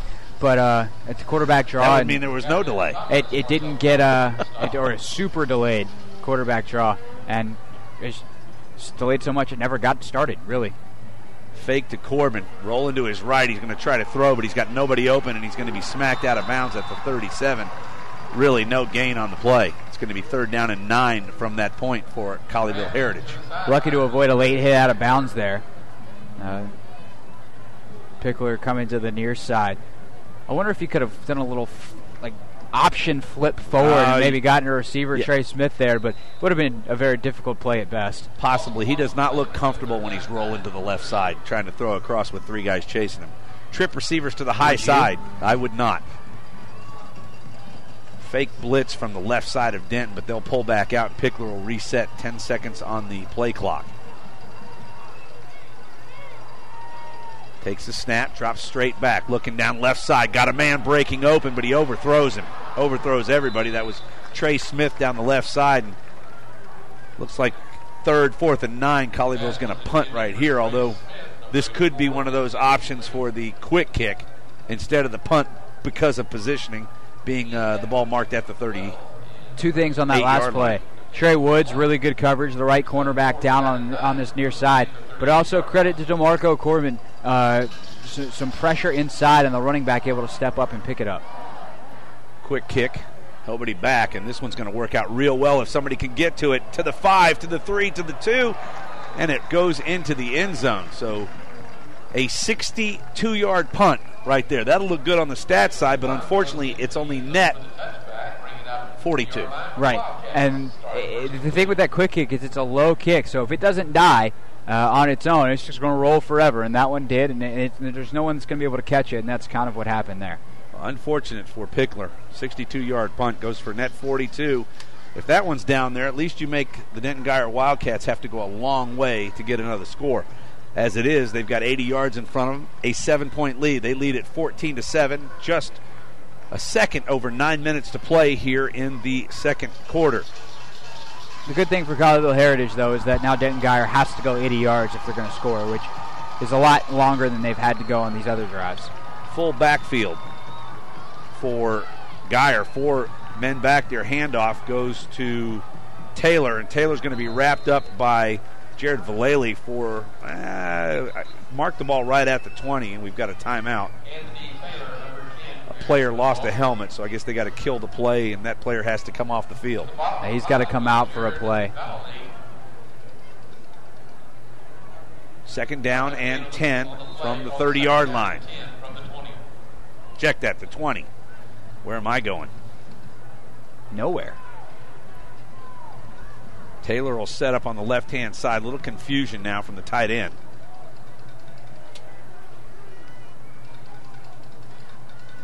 Pershall. Back Coming the right side, running with it by himself is Hurd. Hurd's going to get all the way down to the 30-yard line, and the little yellow hanky comes out. Nobody's sick, but I think we've got a hold. Yeah, Eric Ramon on the near side held the jersey. Again, that jersey pull, easy for the referee to see as the defender tried to get away from him and chase down Gerard Hurd. That'll be 15 yards from the spot of the foul. Flag is down at the 26-yard line, so that'll push it all the way back. 26 minus 15 would be 11, right? To the 11. Think so. Actually, I know so. I am so confident in that math, Doug. So confident. Oh, check that. 10-yard penalty. But it's only a 10-yard penalty. So let's call it the 21. I was confident in the outcome. The equation was wrong. That's correct. I never was accused of being you set up the equation, so that's totally your fault. That is. I'll take it. 10 yards. Who gets a 15? Is it a 15-yard penalty in the NFL for holding? No. No, it's a 10. Boy, this is the guy who said he was an official last week. Was. There you go. Say that in your day it was. I lost my stripes. 2 receivers to each side. Taylor's in the backfield with Hurd.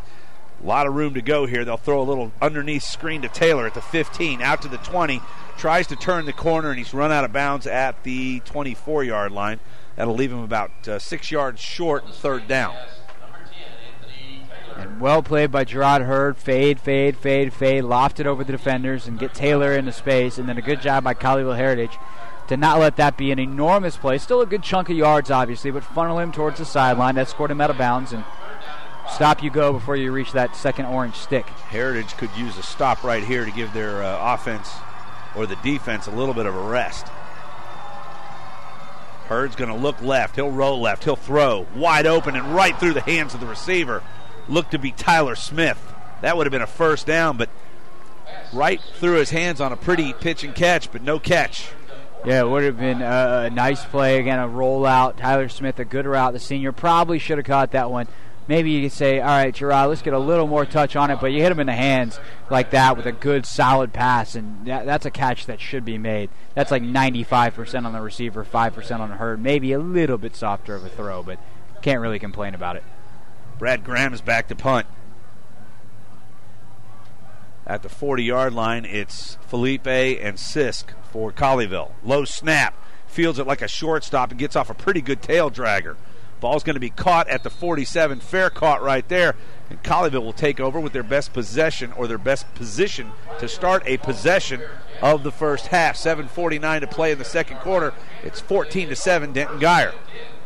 Let's see if they can take advantage of the good field position. We've seen Guyer do it a number of times.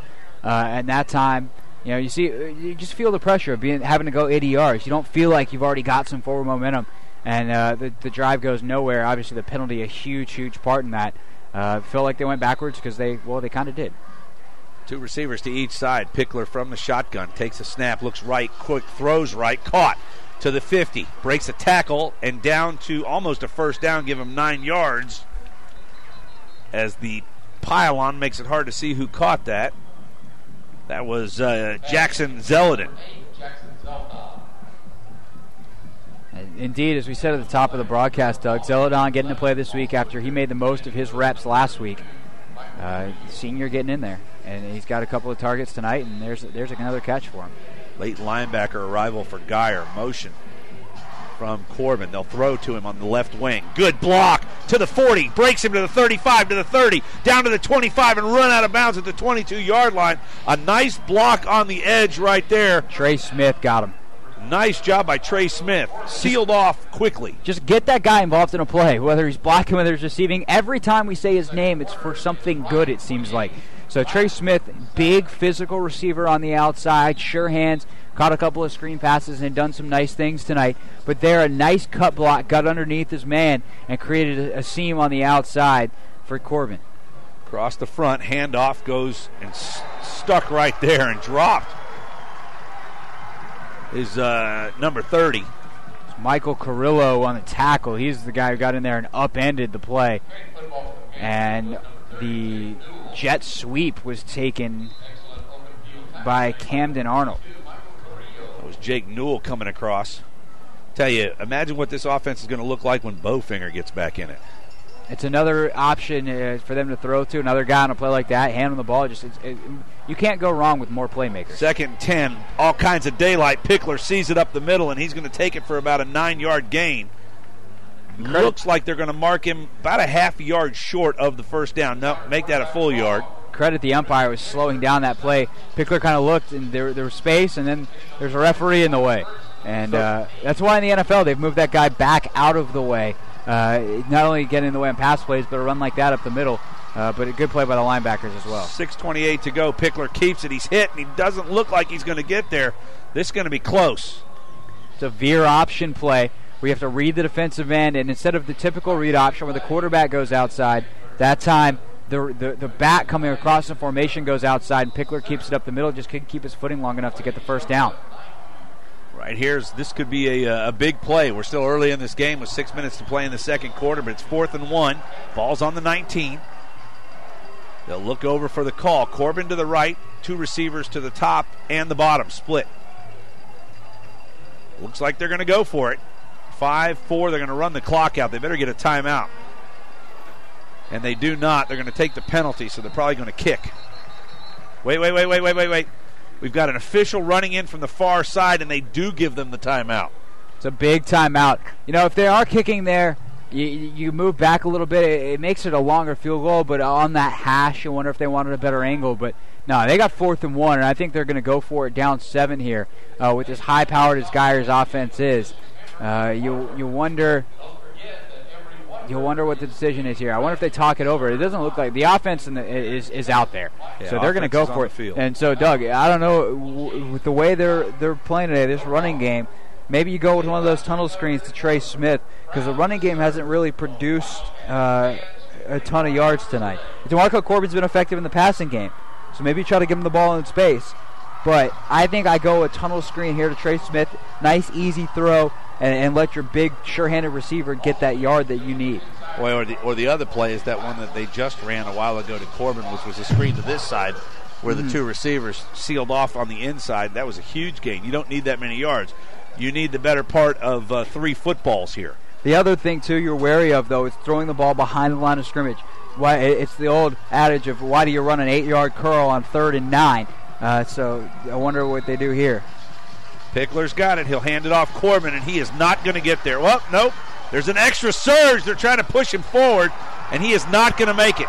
Geyer has stiffened their defense, and they hold.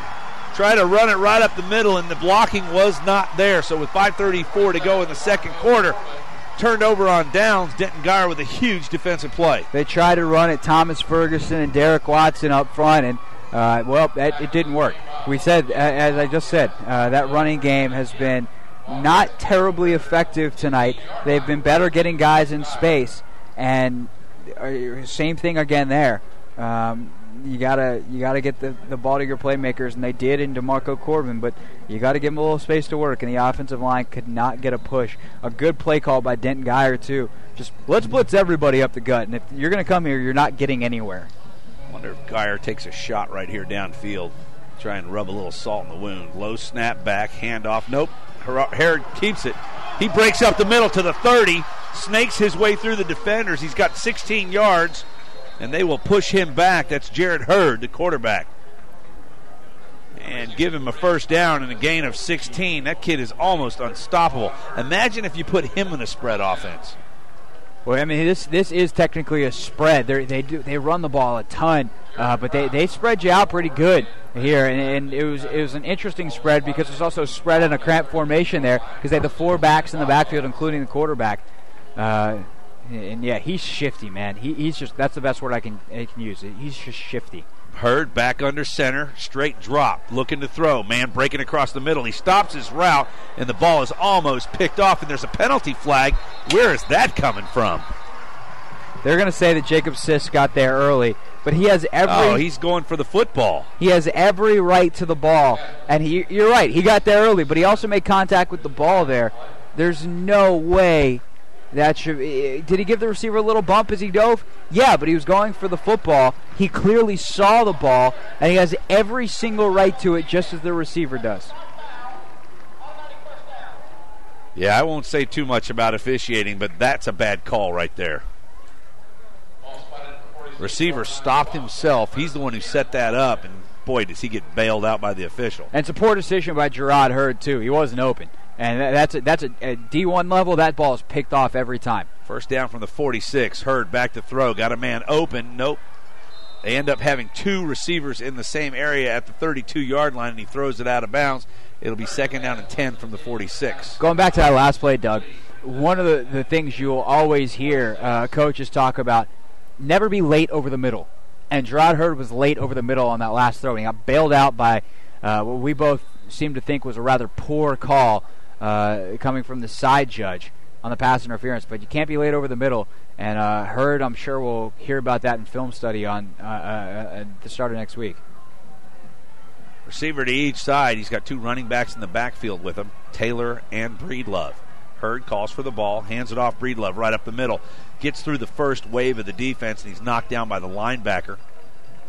Gain of about 4 yards. Moved the ball to the 50, and a nice play on the defensive side there for Colleyville. Braxton Martin, one of the players in on that tackle, and it seems like the game has a little bit more of a normal rhythm now. It's less frantic. It's settled in. Now, when Gerard Hurd starts scrambling, that's when the rhythm breaks, and that's when Colleyville's most exposed. So you got to really try to contain him. And the best part is we've got 4 minutes till half, and and it's only been an hour. Hurd in all kinds of trouble in the backfield. Dropped the initial snap, and he's tracked down and tackled by Colin Need. Loss of, let's call it 7-8 yards. Ball's moved back just inside the 43-yard line, and it's going to be third down from there. Now it's time to stay really disciplined in defense. It's actually fourth down, so forget what I just said. Yep, fourth down, and they'll be punting. Now it's time to field a punt. And that's Grems. Back deep, Jacob Sisk and Ryan Felipe.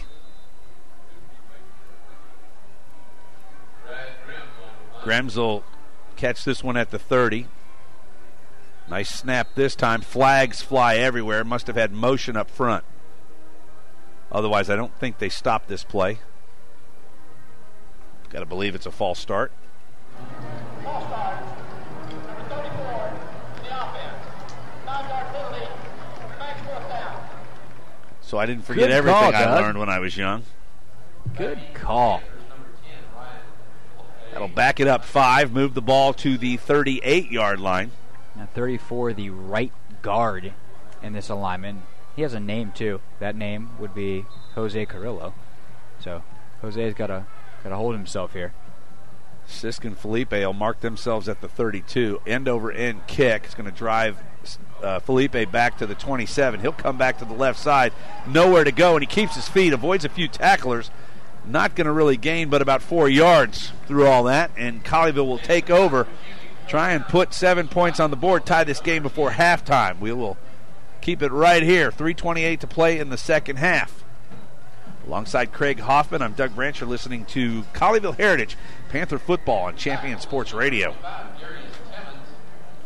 Let's see if we can get a sustained drive here. At the very least, if your goal here is to kill enough time and flip the field that Geyer can't get anything before halftime.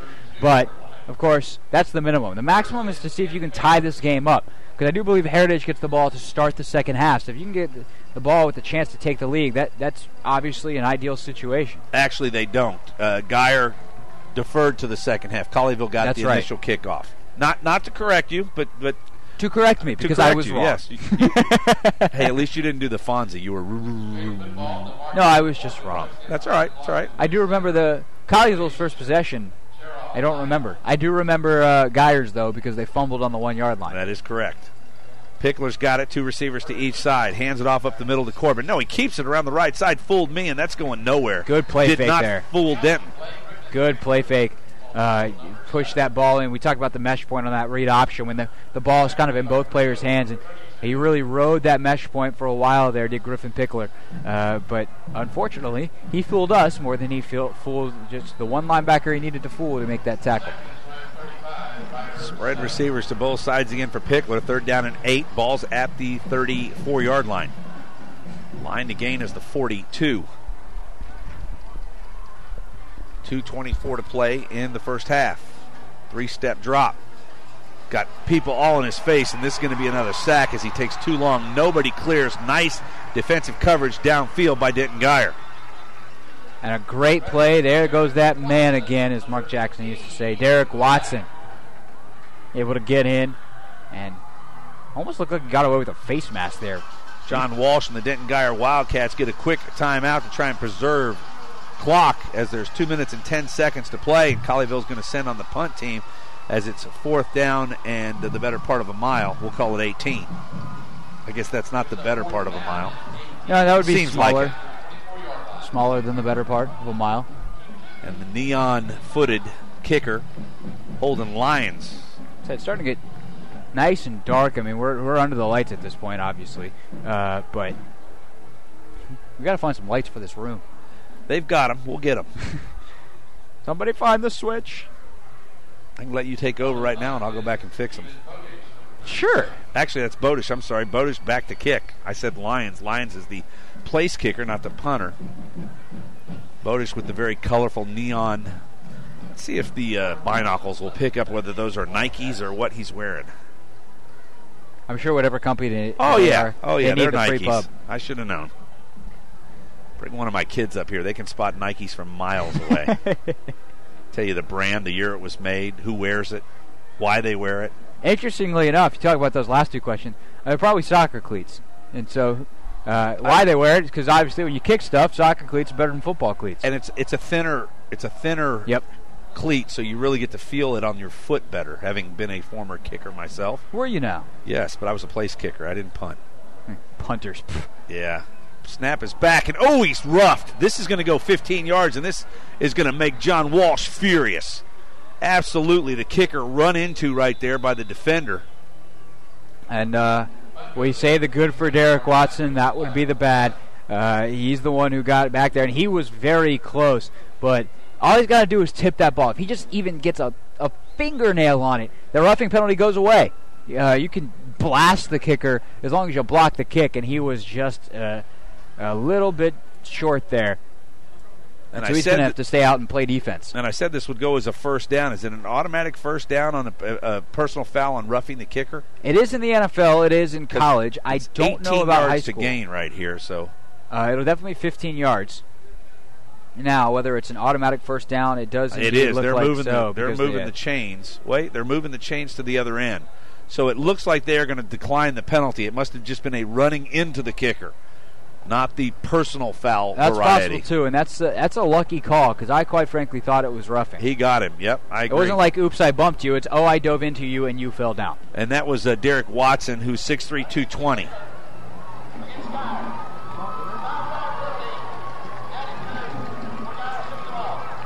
Indeed. So running into the kicker.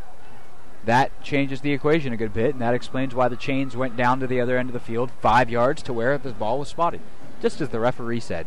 At the 28-yard line, Denton Guyer will take over with a 7-point lead. They lead at 14-7, 2:06 to play here in the first half. Live from C.H. Collins Athletic Complex, Denton, Texas, alongside Craig Hoffman. I'm Doug Branch. You're listening to Colleyville Heritage Panther football here on Champion Sports Radio. Apparently a delay to get back on the TV clock again. Shocker. Hurd from the backfield, one receiver or a running back to his right. That's Taylor. 3 receivers to the top, 1 to the bottom. Fakes it, he's going to run. Gets past the first defender, and he's run out of bounds at the 30. Almost starting to look like a college quarterback right there. Doesn't want to turn it upfield and hit anybody. He's trying to get to the sideline as fast as he can. Give him 2 yards on the game. Well, it's smart, and don't take unnecessary hits, certainly, at any level. You can get away with it more in high school and college. I mean, high school and college, the quarterbacks are still some of the biggest guys on the field. You get to the NFL, those dudes are bigger than you, and they can hurt you, and they can hurt you very easily. So you get out of bounds and you get down. But in high school, it's not necessary for him to take an extra yard for an extra hit. We can get the yard next time. Snap back, Hurd gives it off to Taylor. Left side, got room to the 35. Up to the 40, breaks the tackle to the 45. Sisk is hanging on like a Superman cape, and he drags him down at the 47-yard line. Nice play by Jacob Sisk. As the clock continues to run, actually stops for the chains to move. 1:52 to play here in the first half, and Denton Guyer in business at the 47-yard line, very near midfield. Taylor's acceleration skill is, if this was a video game, he'd have a very high rating. He gets stop, go, and back up to full speed very well. He's going to flank out to the right side. Hurd's going to throw it up the middle, and this one's picked off and caught. I can't tell if it was caught or not. Hit the ground first. Hit the ground. That was Braxton Martin that had two hands on it, popped it up in the air, and almost set it up for the receiver. Tyler Smith almost had it. Martin was almost a fantastic play, highlight play, reaching back for that ball. Again, late over the middle. Bad news, Gerard Hurd. 2nd down and 10. Hurd's got it. He'll run right side. Tries to find an area. Will not do it, and he's hog-tied right there. And that's Jared Vallely. Lucky he doesn't get a taunting there or even potentially a horse collar as he grabbed him up high. But a nice play by Jared Vallely. Yeah, and then good job by Hunter Craston going and giving him a little bump. Say, hey, knock it off. You don't talk junk to my quarterback. The center getting in there and standing up for his guy. 3rd and 12, just over a minute to play. Hurd back to pass, got a man left side, caught at the 47, and he'll be drug out of bounds short of the first down at the 45-yard line as Colleyville gives a nice cushion right there, but keeps the first down out of the equation, although it's now 4th and 2. And I got to believe that Denton's going to go for it. They may have given a little too much cushion right there. 59 seconds to play here in the first half. But they do have to go for it. They didn't give up the first down there. It's a solid idea, but it's kind of no man's land anyway. So this is probably, even if it was a little bit longer, they'd probably go for it. Hurd gives it off to Taylor. Taylor's got the first down and a little more. Give him the 39. There's a flag on the play. So hold everything. Illegal shift, it looks like, is going to be called. See who it's on. I wonder if as the back came across the formation, if he was moving forward at the snap, which is illegal and is a shift. And if that's so, an illegal shift. That'll make it 4th and 7. Let's listen in.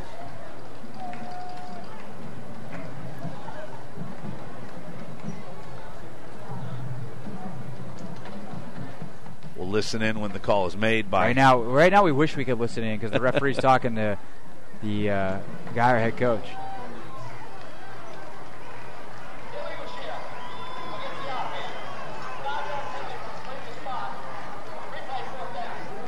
Now comes the punt team. Frank Wilcox. See, I do know my calls, though. I saw the official come up with the illegal shift. Also known as a bad dance move.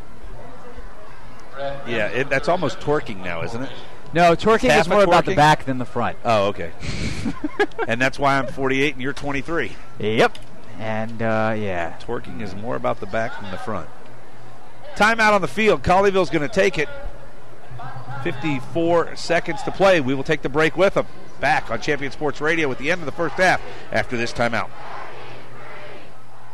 The Centers for Disease Control and Prevention estimates that nearly 4 million brain injuries occur every year due to sports in the U.S. They also estimate that 70% of concussions go unreported. Not identifying concussions early can be devastating, especially if the athlete continues to play with symptoms. Catching hard hits fast is critical, and that's why you need the Shockbox Helmet Impact Sensor. The Shockbox is a small sensor that easily attaches to most football, lacrosse, and hockey helmets and instantly sends a signal to a smartphone on the sidelines when the player has taken a hard hit that puts them at higher risk for injury. The free app receives data from the sensor, displays information about the impact, and even walks the user through a concussion assessment. The app also logs symptom and impact data for future medical use. Visit ShopboxDFW.com to learn more about the Shockbox Impact Alert Sensor and determine if it is the right option for your child. Be warned instantly when a player has experienced a head impact that could result in a concussion. Visit ShockboxDFW.com today. ShockboxDFW.com. Back at C.H. Collins Athletic Complex in Denton, Texas. Denton Geyer punts it away. Ball is received and run back to the 42-yard line. I believe that was Jacob Sisk. 45 seconds to play here in the first half. Colleyville Heritage Panthers trail the Denton Geyer Wildcats 14-7. Of course, Denton Geyer, Class 4A state champion Division I last year, so this is no slouch football team. Even though the Panthers come down from 5A to play the very good Denton Geyer Wildcats. And Craig, it's been a pretty good game, only 14-7. Obviously not the same type of game we saw last week. No, it's been really competitive. Both all four units, offenses and defenses on both sides, have shown that they can perform. Pickler back to throw, flushed out left side, tucks the football away, and he is going to be dropped for a loss of 2 yards. And we'll have to see if Colleyville tries to get off a few more plays here or whether they just sit on it and call it a half down by 7. I think that might be the play. The play clock, let's see when the referee starts it. It will be underneath 25 seconds. They don't actually have to run another play, but it looks like they will. Pickler back, drops 3 steps, looks down the middle, got a man breaking open, and he throws a pick. Oh, it's dropped. And he threw it right to, and I mean absolutely right into the hands of DeMontre Taylor. Now, you imagine on 3rd down, just take the knee. Don't even bother getting a 4th down where you have to run another play, unless you run DeMarco Corbin here. But there's no reason to get it to 4th down where you then have to punt it away or do something. I always like the hook and ladder play right here. Perhaps. Don't think they have it in the offense. Still Pickler back to go. Runners, pass. Receivers break open, thrown and caught, and down right there, sliding at the 50-yard line, just inside of Geyer territory, is Jake Newell. That's it, and that's all. And the clock will run out right there. End of the first half. Denton Geyer Wildcats lead York Colleyville Heritage Panthers 14-7. Back with more and the halftime show on Champion Sports Radio when we come back after this timeout. Don't put off the things you know you should do today. Start a financial strategy with AXA Advisors so you can prepare for the things you need tomorrow. Call Thomas Lee at 972-455-9114. That's 972-455-9114. Securities offered through AXA Advisors, LLC, 212-314-4600. Member FINRA, SIPC. If you're a basketball parent or coach, you need Stacky, the simplest way to keep stats ever created. Our easy-to-use iPad app turns anyone into a professional statistician, and all they have to do is simply follow the ball. Produce full and accurate box scores and play-by-play reports. Send accurate stats out to your fans, media, or recruiters. It's sports statistic collection redefined. Stacky is available right now in the iPad App Store for just $4.99, and there are team fundraising opportunities available as well. On the web at statgeek.com. StatGeek, keep your eye on the ball.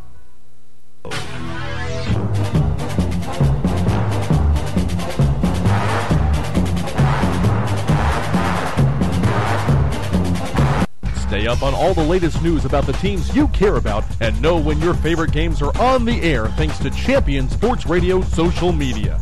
Either follow at Champion Sports on Twitter or like our Facebook page at facebook.com/championsportsradio, and you will know what time your game starts, who was named Player of the Week, or what your school's alumni are doing in college. That's on Twitter at Champion Sports and facebook.com/championsportsradio. Your home for championship social media. Are you studying on your own for the SAT or ACT?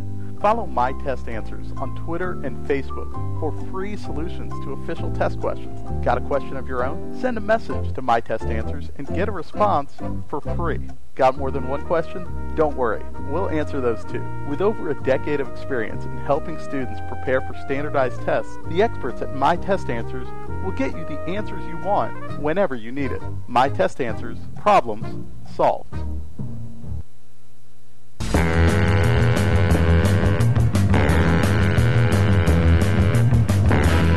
Welcome back to the StatGeek.com halftime show. Greg Hoffman with Doug Branch here in Denton, Texas. And Doug, a 14-7 game at the half.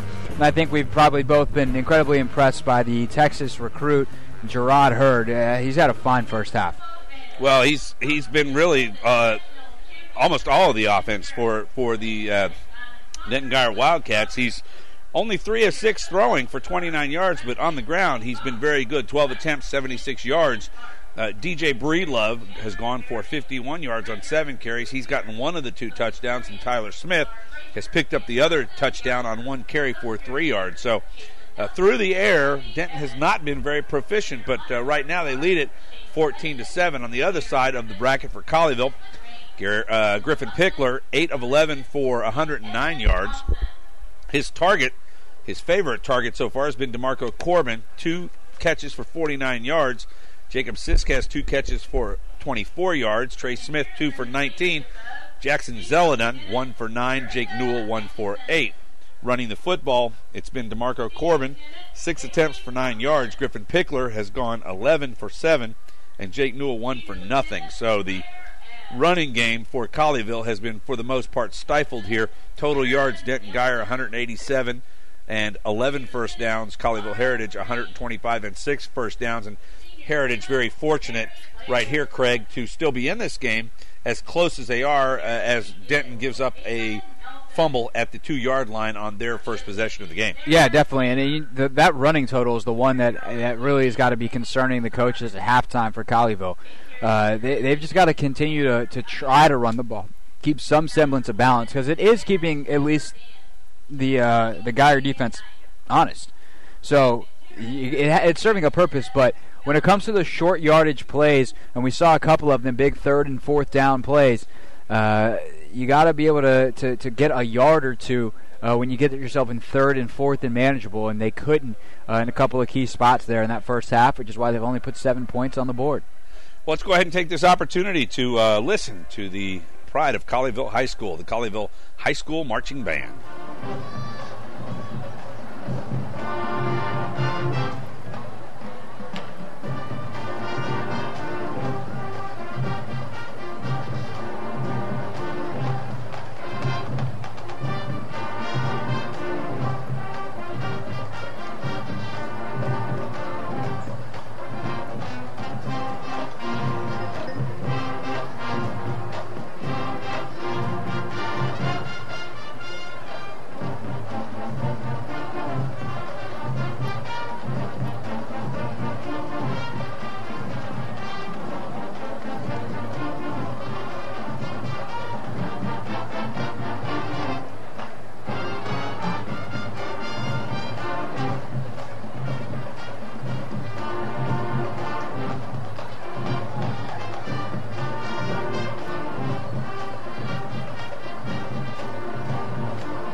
Pride of Colleyville Heritage High School, the Heritage Marching Band here. It's halftime. Denton Guyer leads it 14-7. Be back with more of the halftime show. On with Craig Hoffman, I'm Doug Branch, back in Denton after this timeout. This broadcast is under the direction and is copywritten by Champion Sports Radio. Any rebroadcast, retransmission, or use of the audio stream, and any and all other use of the accounts of this broadcast without the direct written consent and permission of Champion Sports Radio is strictly prohibited. All rights are reserved by Champion Sports Radio and ChampionSportsRadio.com. This is a presentation of Champion Sports Radio, your home for championship broadcasts.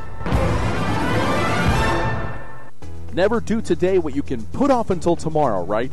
Now, that's not exactly the saying, but it seems like people would rather do anything other than doing something about their finances. That's why there's AXA Advisors. We work one-on-one with you to create a financial strategy for the things you need tomorrow. Start your financial strategy today with AXA Advisors. Call Thomas Lee at 972-455-9114. That's 972-455-9114. Securities offered through AXA Advisors, LLC, 212-314-4600. Member FINRA SIPC.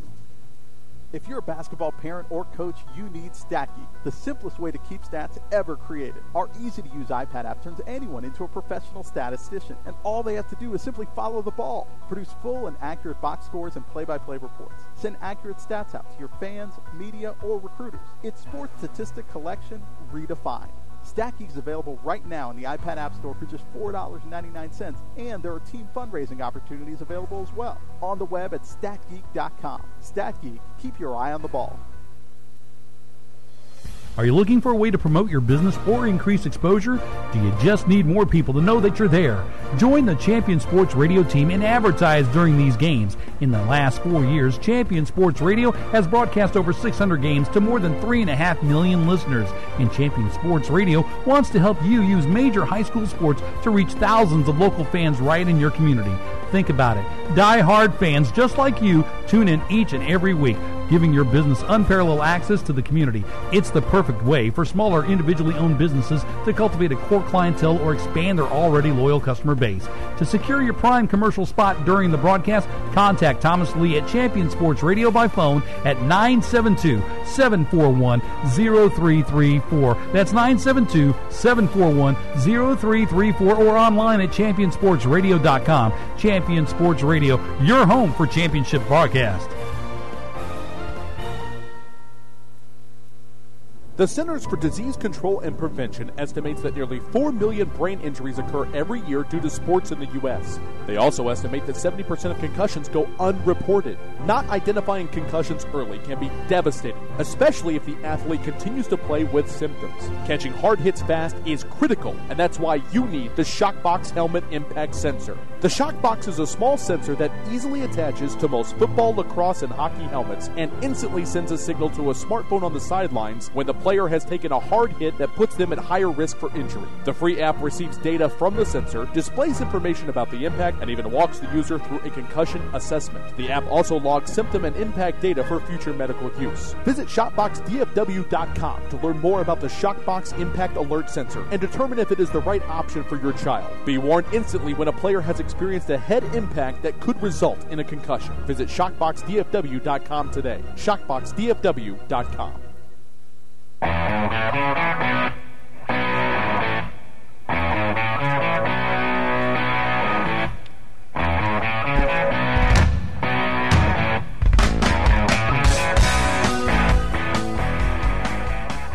It's halftime here at C.H. Collins Athletic Complex in Denton, Texas, alongside Craig Hoffman, Doug Branch. It's Colleyville Heritage Panther football.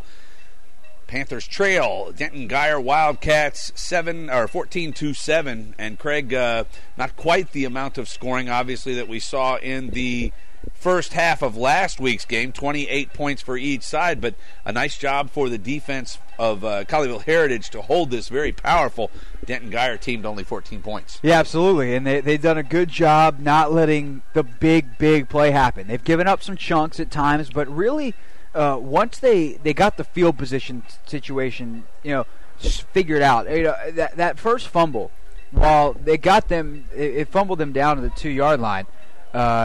They didn't get in the end zone. They did get great field position.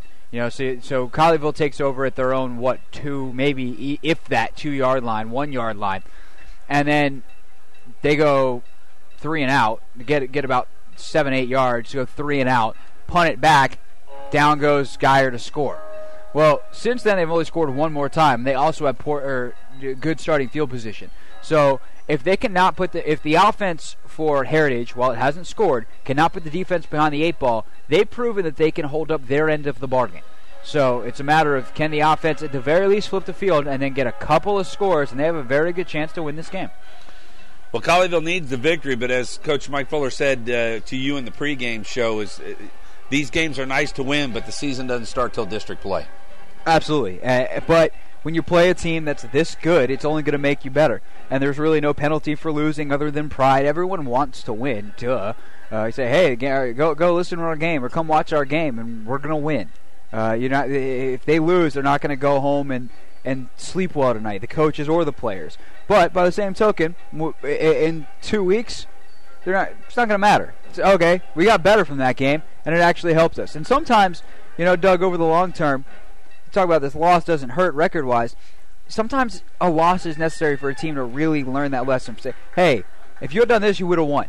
And you can't say, oh, if you had done this, you would have won by a little bit more. It doesn't have quite the same punch to it. So as a coach, while you never root to lose, if there's a game you're willing to lose to prove a point, a game like this is it.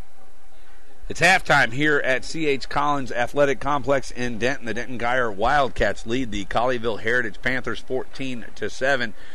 We're almost exactly halfway through this one, and we're only an hour and a half in. That's a good sign, as opposed to last week. Oh, you mean last where week? it took 3.5 hour No, football it was game? 4 hours and 15 minutes. Oh, was it? 4 hours. I told you I wasn't very good at math, or I just tried to block that out of my memory. Or we went to sleep at halftime and then woke back up and That's didn't account for that. too. That's anyway.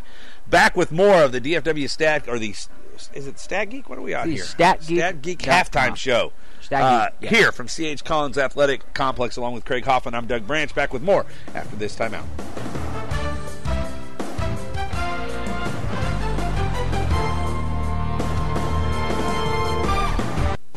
You make plans for just about everything: the weekend, vacation, going out to dinner. But have you created a plan for the rest of your life? Start your financial strategy today with AXA Advisors. Call Thomas Lee at 972-455-9114. That's 972-455-9114. Securities offered through AXA Advisors, LLC, 212-314-4600. Member FINRA, SIPC. Are you studying on your own for the SAT or ACT? Follow My Test Answers on Twitter and Facebook for free solutions to official test questions. Got a question of your own? Send a message to My Test Answers and get a response for free. Got more than one question? Don't worry, we'll answer those too. With over a decade of experience in helping students prepare for standardized tests, the experts at My Test Answers will get you the answers you want whenever you need it. My Test Answers, problems solved. Stay up on all the latest news about the teams you care about and know when your favorite games are on the air thanks to Champion Sports Radio social media. Either follow @Champion Sports on Twitter or like our Facebook page at facebook.com/Champion Sports Radio, and you will know what time your game starts, who was named Player of the Week, or what your school's alumni are doing in college. That's on Twitter @Champion Sports and facebook.com/Champion Sports Radio. Your home for championship social media. There's a time and a place for everything. As you'll see, projections for the next quarter are... He shoots, he scores! 2 points for team middle management. The office is not one of them. Jack, can I see you in my office? No pouting, it's your ball. Let's see what you got. But Whirly Ball is. For corporate events, team building, and private parties, Whirly Ball in Hearst and Plano is electric fun. Test your skills on the arcade games. Zip around in your Whirly Bug for a Whirly Ball competition. Or play the most affordable laser tag in the city. Learn more at whirlyball.info. Are you tired of only spending time as a family huddled around the TV?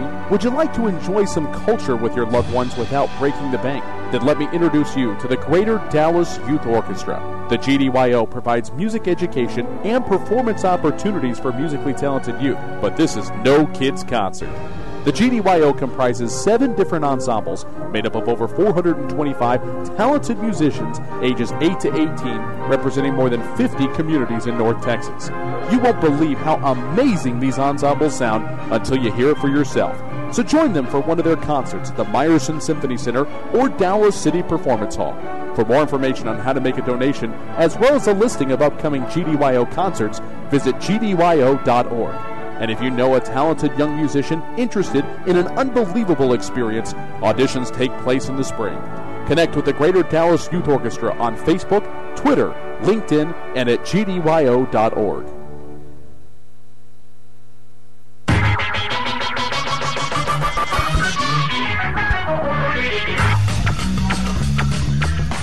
Back on Champion Sports Radio, the Stat Geek halftime show as the Denton Geyer Spirit Squad ready to take the field, included with dudes with pom-poms. Not that there's anything wrong with that.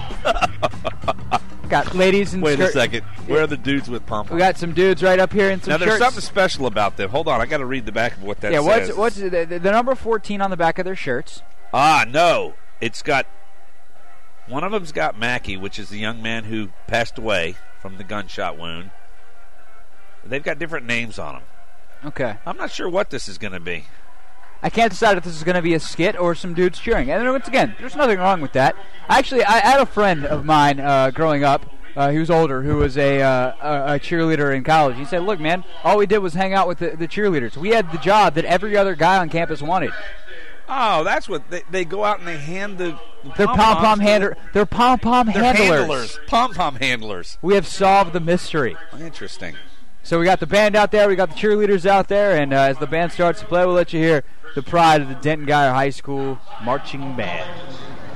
Nasser Brothers Jewelers, Noble Obstetrics, Park Place Motor Cars of Fort Worth, and Rapid Med Urgent Care.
Craig Hoffman here with Doug Branch on Champion Sports Radio. It's a 14-7 game. Guyer at the half over Heritage. About 10 minutes or so till we kick off the second half, Doug. Nice performance there from the Guyer band. And we'll talk about the players on the field as opposed to the band players on the field when we get back from this timeout on Champion Sports Radio. It's the Stat Geek Halftime Show. Financial strategy. If you're back. When you want to start a financial strategy, you need one-on-one guidance from some of the best trained professionals in the financial services business. AXA Advisors is part of a global company helping millions of people pursue their financial goals. Contact Thomas Lee with AXA Advisors today to get started on your financial strategy. Call Thomas Lee at 972-455-9114. That's 972-455-9114. Securities offered through AXA Advisors, LLC, 212-314-4600. Member FINRA SIPC. If you're a basketball parent or coach, you need StatGeek, the simplest way to keep stats ever created. Our easy-to-use iPad app turns anyone into a professional statistician, and all they have to do is simply follow the ball. Produce full and accurate box scores and play-by-play reports. Send accurate stats out to your fans, media, or recruiters. It's sports statistic collection redefined. StatGeek is available right now in the iPad App Store for just $4.99, and there are team fundraising opportunities available as well. On the web at statgeek.com. StatGeek, keep your eye on the ball. Do you need a boost in exposure? Want to reach local, community-minded folks with information about your business? Join the Champion Sports Radio team and advertise during these games. In the last 4 years, Champion Sports Radio has broadcast over 600 games for more than 3.5 million listeners. And Champion Sports Radio wants to help you use major high school sports to reach thousands of local fans right in your community. It's also a way for your business to give back to the community by helping all these well-deserving student-athletes get some recognition for their accomplishments. The cost simply can't be beat for the effect it will have. You get a lot of bang for your buck, and best of all, it provides an opportunity for the best advertisement of all, word of mouth. To secure your prime commercial spot during the broadcast, contact Thomas Lee at Champion Sports Radio by phone at 972-741-0334. That's 972-741-0334, or online at championsportsradio.com. Champion Sports Radio, your home for championship broadcast. The Centers for Disease Control and Prevention estimates that nearly 4 million brain injuries occur every year due to sports in the U.S. They also estimate that 70% of concussions go unreported. Not identifying concussions early can be devastating, especially if the athlete continues to play with symptoms. Catching hard hits fast is critical, and that's why you need the Shockbox Helmet Impact Sensor. The Shockbox is a small sensor that easily attaches to most football, lacrosse, and hockey helmets and instantly sends a signal to a smartphone on the sidelines when the player has taken a hard hit that puts them at higher risk for injury. The free app receives data from the sensor, displays information about the impact, and even walks the user through a concussion assessment. The app also logs symptom and impact data for future medical use. Visit ShopboxDFW.com to learn more about the Shockbox Impact Alert Sensor and determine if it is the right option for your child. Be warned instantly when a player has experienced a head impact that could result in a concussion. Visit ShockboxDFW.com today. ShockboxDFW.com.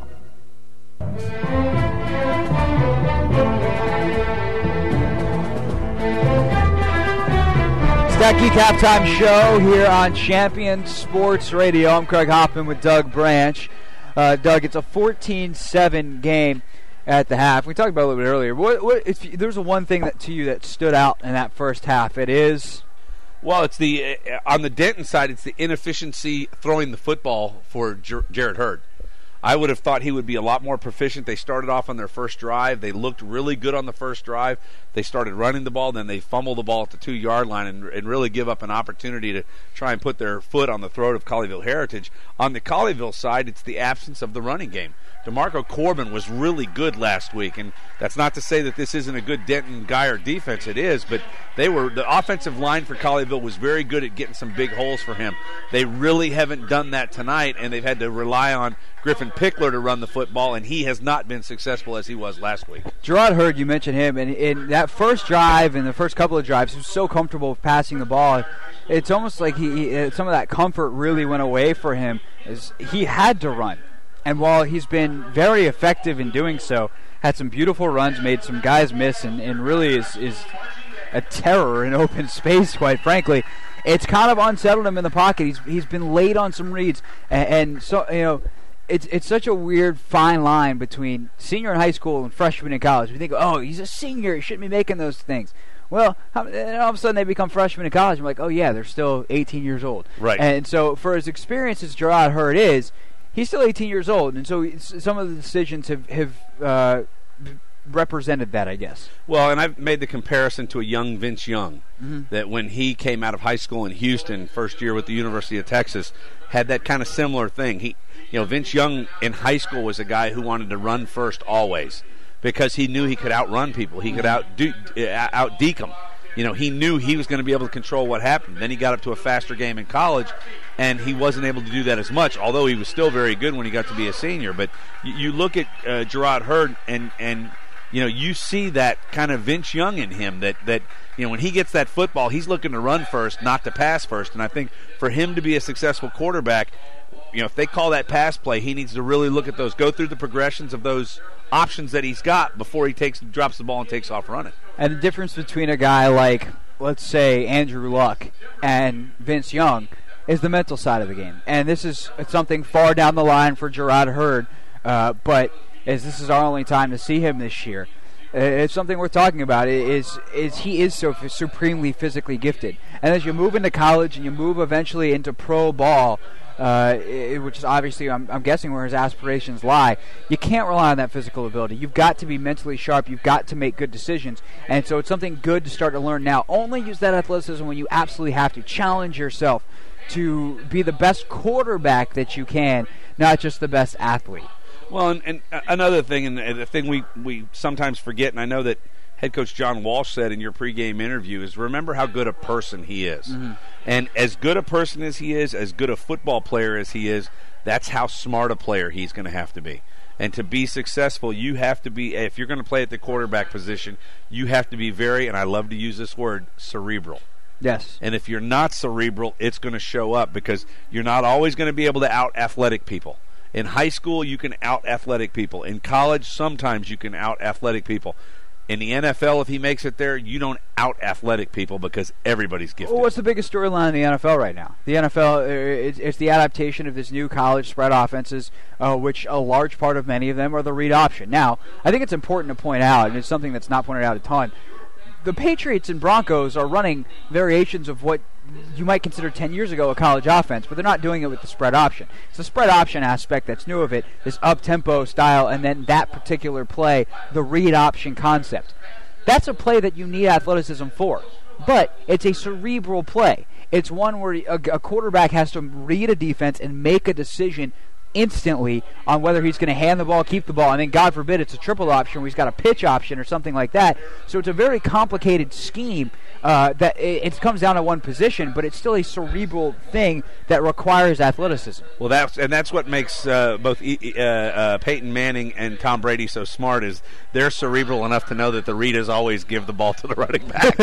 Yeah. It's like, unless I'm on a pass play, you're getting the football. Just understand that. Well, it's actually funny because we think of the read option, and the read option in the traditional sense is, do I keep the ball or does the running back keep the ball, and it's a run play. That might have a run-pass option. There are, though, plays that Peyton Manning and Tom Brady run that are run-pass options based on the look at the line of scrimmage or the look instantly after the snap. It might be a quick hitter. It might be you've got the option to run. So there's a bunch of different things that are being implemented from college concepts or traditionally college concepts into NFL offenses, and a guy like Gerard Hurd is showing some of those off tonight. Griffin Pickler's done some of that as well, and he certainly deserves credit. He's got his team within one score here at the half. It's the Stat Geek Halftime Show. Craig Hoffman and Doug Branch on Champion Sports Radio, and we'll be back with kickoff of the second half of Colleyville Panther High School football right here on Champion Sports Radio after this.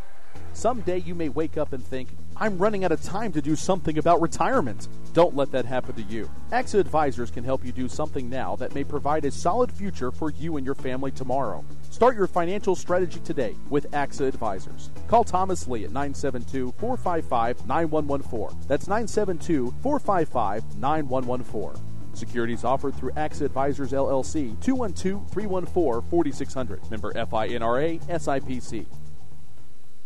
There's a time and a place for everything. As you'll see, projections for the next quarter are... He shoots, he scores! 2 points for team middle management. The office is not one of them. Jack, can I see you in my office? No pouting, it's your ball. Let's see what you got. But Whirly Ball is.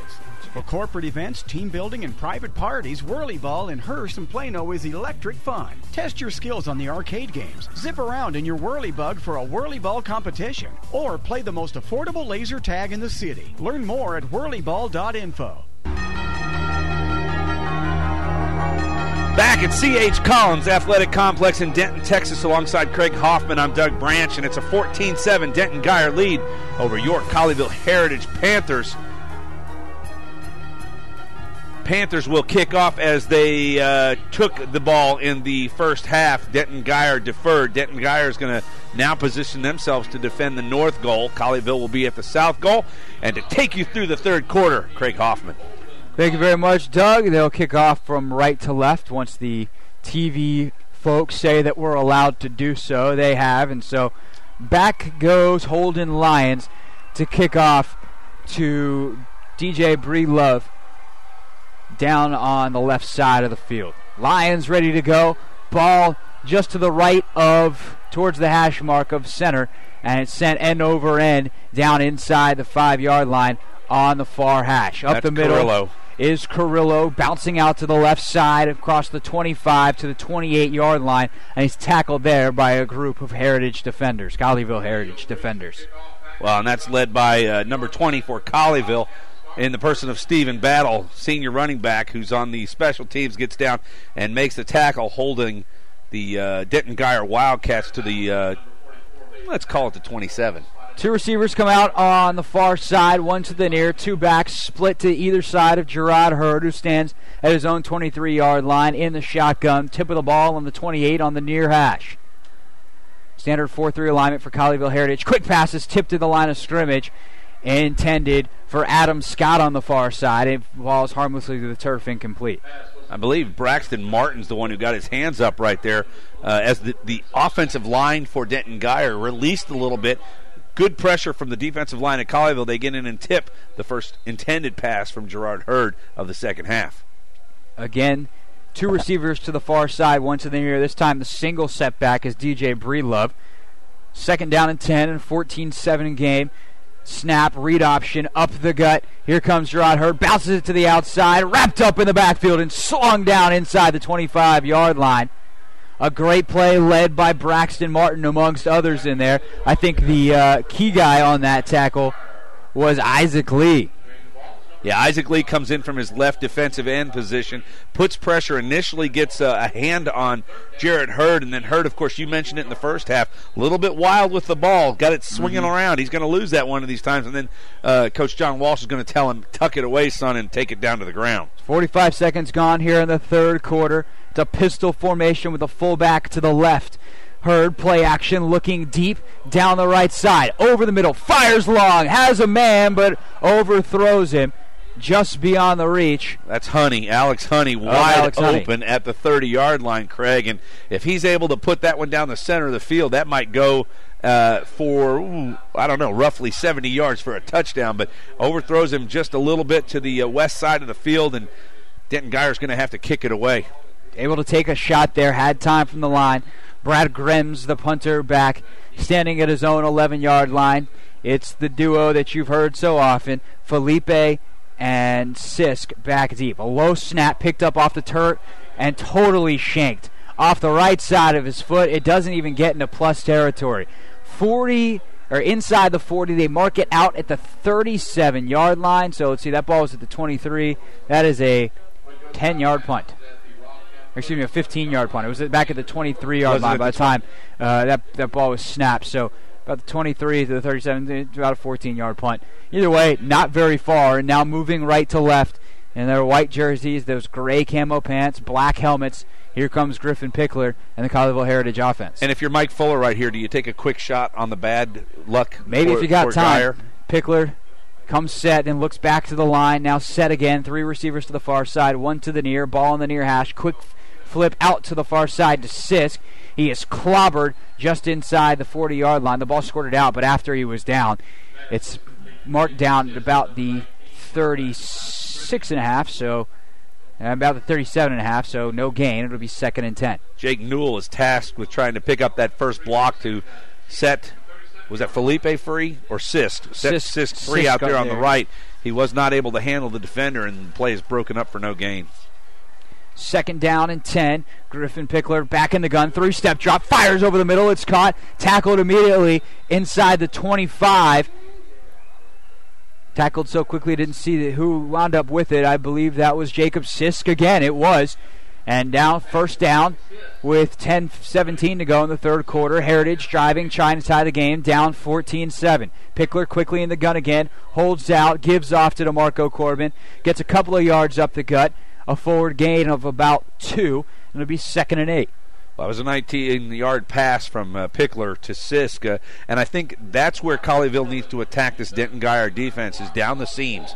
If they can hit the hash marks down the seams, they've shown that they've been able to get deep into Geyer territory. 2 receivers split either way on 2nd down, and a pass fired to Newell on the far hash. It's complete, and he's downed immediately at the 10-yard line, and Heritage is now 10 yards from a chance to tie the football game. Well, nice job by Newell right there. The only unfortunate part is he touches that knee as he makes the catch, loses about 3 yards because of it. 1st and goal.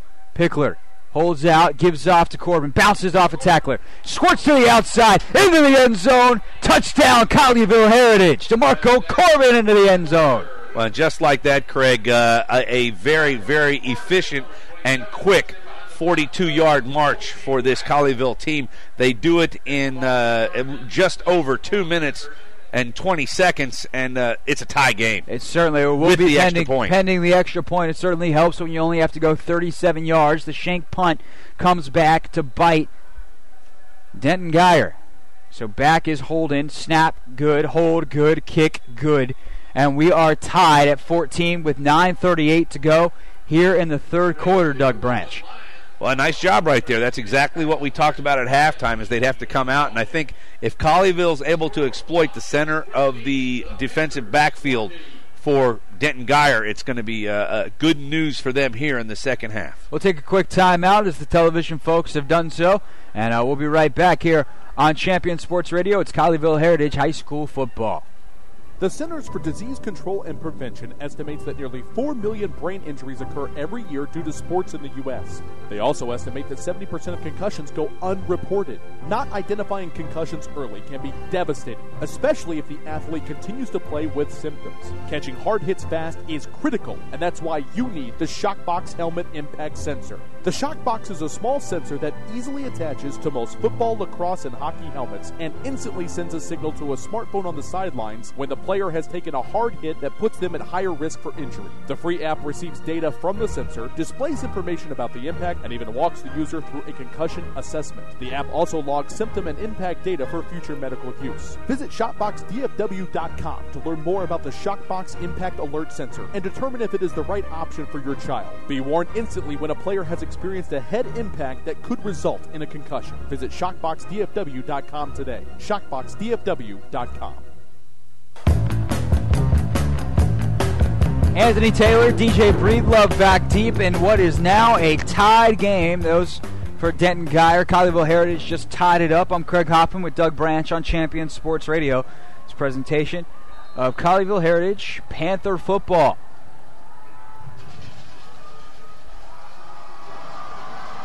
Back goes the Lions, who just tied the game with the extra point.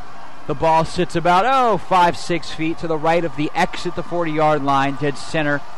And again, kicking from right to left, the approach. And it is sent deep, a low end-over-end wobbling kick into the end zone. That'll be a touchback. Ball comes out to the 20-yard line, where Gerard Hurd is going to have to try to start something. And they really haven't done much since that first quarter, Doug.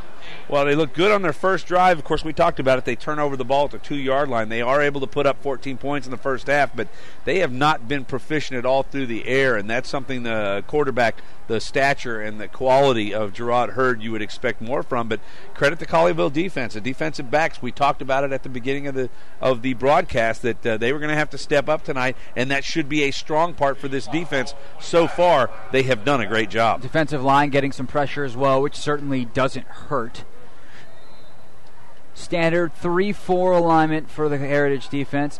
Under center this time, it's Gerard Hurd. An offset I formation to the near side. The ball approaching the far hash. A toss sweep out to Breedlove. He bounces back across the field. Came near side, now on the far hash, and he stood up at the 35-yard line. On touchback, the ball actually comes out to the 25, not the 35, so that is right near first down yardage. It's going to be less than a yard short. It brings up second and short, 9:27 to go in the third quarter. Well, right there, a misdirection. They come to the right-hand side on the straight pitch, but Breedlove gets to the right side, finds it all plugged up, reverses field, and he's able to get a quick 10 yards for Denton Guyer on the first down. Did give him the first down there. So 1st and 10, a receiver to the far side, 2 to the near side, 1 in the slot. Press coverage on the closest receiver to us. Breedlove comes across the formation. Instead, Hurd keeps it on the read option, squirts out of bounds along the far sideline at the 39-yard line. It brings up second and about 6 yards. Well, that's a situation right there that Jared Vallely needs to take a little bit better angle or break down sooner on the quarterback Hurd, because when he takes the inside move, he's able to get around Vallely for close to a 5-yard gain. This time the set heavy to the near side. 2 tight ends, 2 receivers, and a pistol formation. Hurd standing on the 35-yard line, ball at the 39. Hurd looking near side, floats one to the near side. It's caught at the 50 and escorted out of bounds is Tyler Smith. It's another first down, and one of those passes that we really haven't seen since the first quarter from Gerard Hurd. Well, right there shows you his arm strength. Throws a bullet to the right side. I was a little surprised Vallely almost face guarding the receiver as he comes out. He's about 5 yards away. If he turns around right there, there's a chance he picks that ball off, but never turns and looks back at the quarterback, and it's a completion and another first down for the Denton Guyer Wildcats. It's one of those plays that Hurd made a couple of times in the first quarter. This time he's under center. Ball in the near hash right at the 50-yard line. Takes a snap, comes back, play action, looking deep down the left side, face guarding, and it's caught anyway by Breedlove. What a catch at the 25, falling down, the hand in his face, and he scoops it off the turf. Well, another example right there. Colleyville Heritage defenders are going to have to turn their head around and try and find the football, because if you can't see it and the receiver can, there's a good likelihood they're going to pull it down. Another first down for Denton. Jared Crouch, the linebacker, trying to get out on the running back, DJ Breedlove. He got free on the wheel route, and it's 1st and 10, and all of a sudden Geyer's offense is back alive with 8:44 to go in the third quarter and a tie game. Hurd in the gun, getting pressure from the backside, rolling to the near side. Now he's going to tuck it and run inside the 20, escapes a hit out of bounds to the 16-yard line. Well, and again, Jared Vallely coming from the far right side, untouched, gets about a yard from Jared Hurd, and then the jets are turned on, and Hurd pulls away, picks up almost first down yardage, get him 9 on the play. And coming to the near side, he's able to meet with his coach before he went back out. Play clock starts again with 8:33 to go. It's the game clock stopped as the ball went out of bounds. So here comes Gerard Hurd sauntering to the line. Goes back in the shotgun, standing at his own 21. Ball is at the 16. Flips DJ Breedlove to his right. There are 2 receivers to the far side. Ball on the near hash. Handoff goes to Breedlove. Off tackle to the left. Escapes a tackle in the backfield. Squirts inside the 10-yard line. Pushes the pile forward to the 9. And it'll be 1st and goal. And they got a hurt player down on the field for Colleyville who's grabbing his knee, and he is in quite a bit of pain. Can't tell. Holding the back of his knee. Jacob Sisk has taken his helmet off, as is a couple of the other players, and they just take a knee. Of course, this game, Doug, being played in the background of a tragedy far worse than a knee injury. A young man from Denton Geyer lost his life over the weekend in a hunting accident. Of course, it was Nate Mockey. And the 33s, whether it's the helmet stickers for Colleyville Heritage, whether it's the T-shirts in the stands on Denton Geyer's sideline, or the number of 33s written on gloves or hats, it hasn't really felt like it's been looming over this game since it started. That's easy for us to say up here, but as Colin Need, hobbles off the field with the help of the trainers, I don't feel like there's been an overt amount of attention paid to it by the players involved. They've been out there. It seems like they've been pretty focused on the game. Well, you're exactly right. There was a nice tribute before the game. The teams come together at midfield, say a prayer. I believe it was Khalil, you said, that it was leading everyone in prayer. And from that point on, it's been good high school football, and it's tied. So you can't ask for much more than that right now. Misdirection play. DJ Breedlove coming across the formation, takes the handoff, squirts inside the 5, spins off a defender down at the 4-yard line. That came from a strong, heavy formation on the right.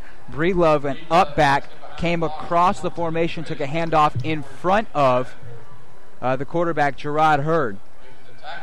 Only gets a couple of yards. That'll bring up 2nd down and 4.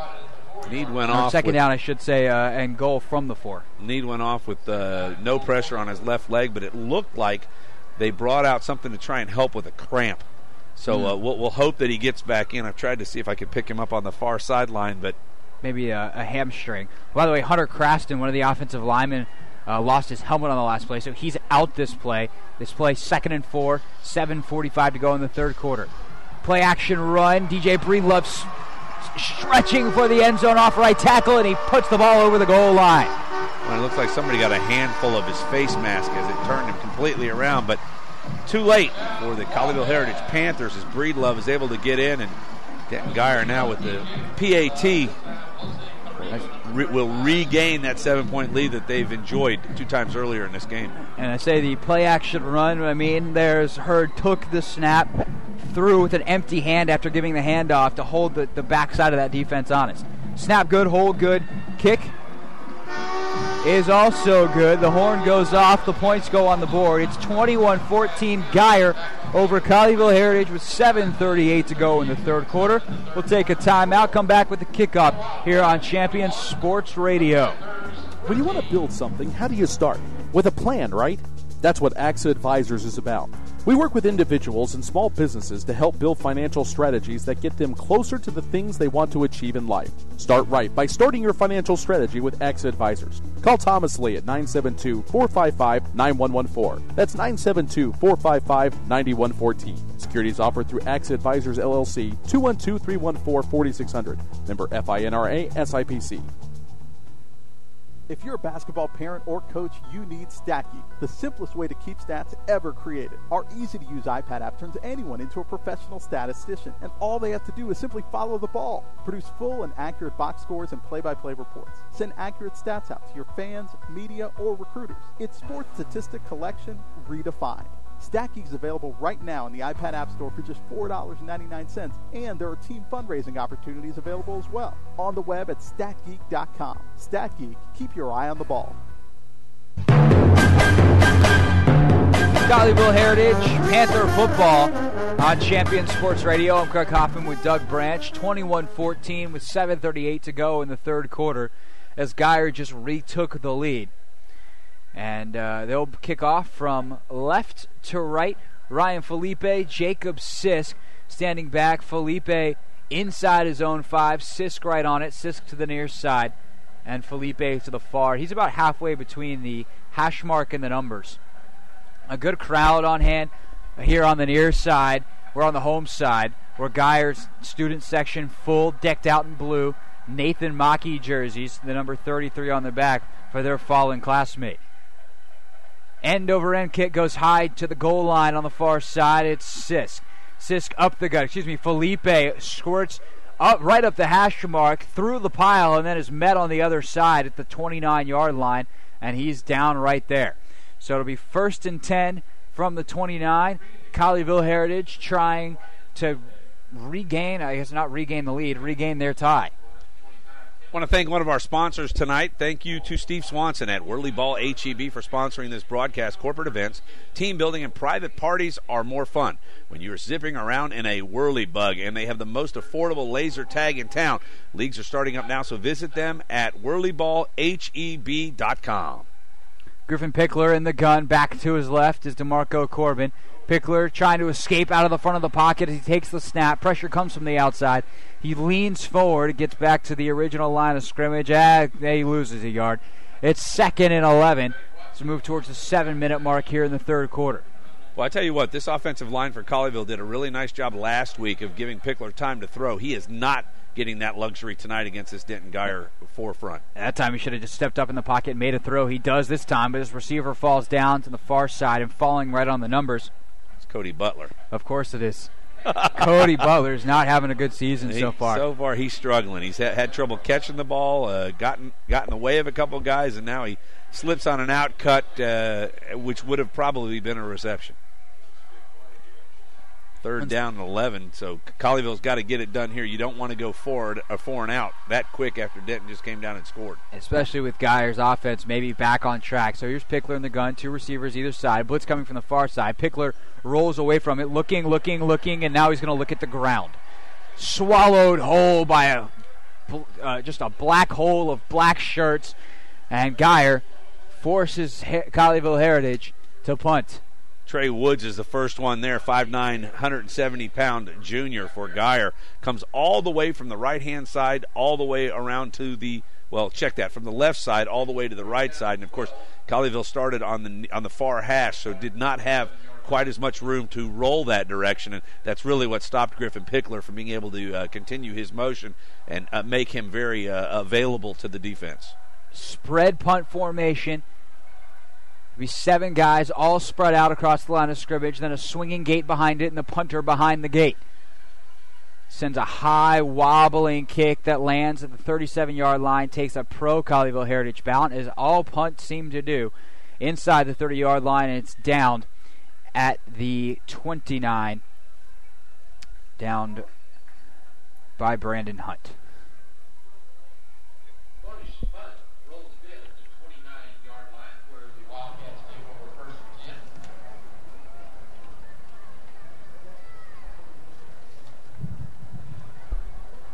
Want to thank to the Greater Dallas Youth Orchestra. Check out gdyo.org to learn more about this amazing group, including when your next chance is to enjoy a cultural experience with your family without breaking the bank. It's the Greater Dallas Youth Orchestra.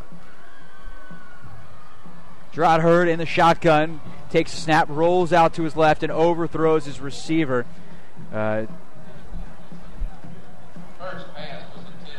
intended for Tyler Smith on the far side. Just threw it about 3 or 4 feet out ahead of him.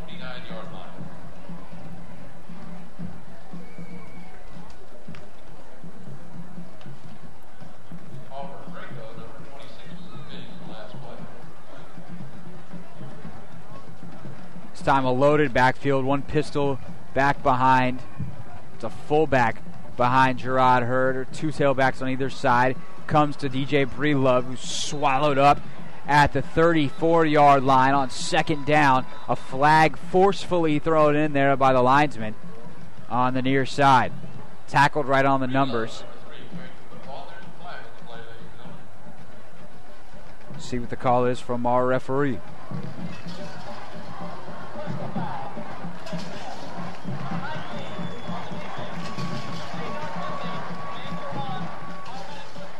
What would cause it to go from a green?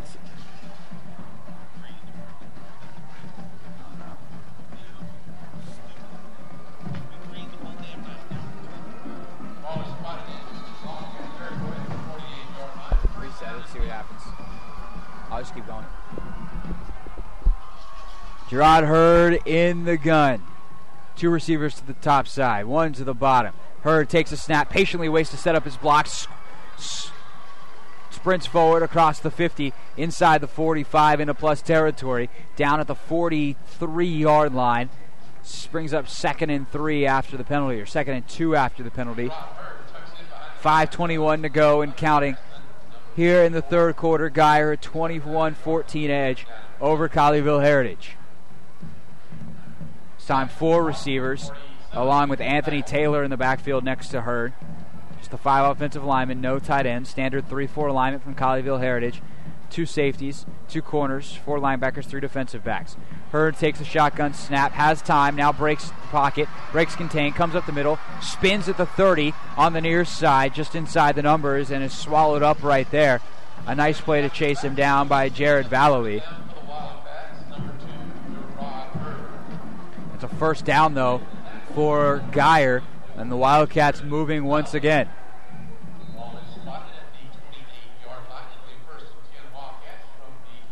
Spotted at the 28, a huddle. This odd concept that has been lost in football lore between the professional college and high school ranks. Yes, we just saw a huddle, and now we will see an even odder an even bigger oddity, a snap from under center. It's an offset eye with 2 tight ends to the far side. Ball in the near hash, a toss to Anthony Taylor. Taylor slips a tackle in the backfield inside the 25 and swallowed whole by Ryan Felipe at the 21-yard line on the far side. Just short of the first down. It'll be 3rd and 3. Braxton Martin is the initial hitter on that one, but Felipe comes up and pops Taylor to keep him from leaning forward. 2 yards to gain now for the first down for Denton Geyer. 2nd and 3, I beg your pardon. After the scramble from Gerard Hurd, got a first down on the previous play. Again under center. This time they flip the formation. The fullback to the near side is Breedlove. It's more of a wishbone back. Hurd scrambling to the near side, looking to dump it off. Does a one-handed catch made at the 11 by Anthony Taylor. Right on the 1 and the 10-yard line numbers. He reaches out with his right hand, corrals it in, and that's enough for a first down, leaving enough room for another first down before the goal line. It's 1st and 10 at the 11, 3:40 to go. Geyer looking to add to their 7-point lead. Another huddle. This time it's just the offensive lineman backs and Gerard Hurd. The University of Texas commit. Good enough to play quarterback for Mac Brown. Imagine that. After this, earlier in the week, Jameis Winston, Florida State's quarterback. More on that story in a second. As Hurd flips the ball inside receiver, his helmet comes off, so the play is dead immediately on the tunnel screen down inside the 5-yard line. Coming inside was Adam Scott. And he has to come off the field after he gets popped and his helmet comes off.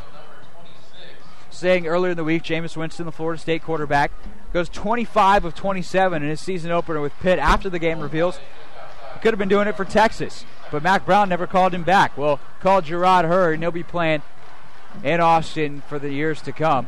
But he's got a senior year to deal with here And a 2nd down and 1 at the 4-yard line. Hurd, shotgun snap, fade route into the end zone.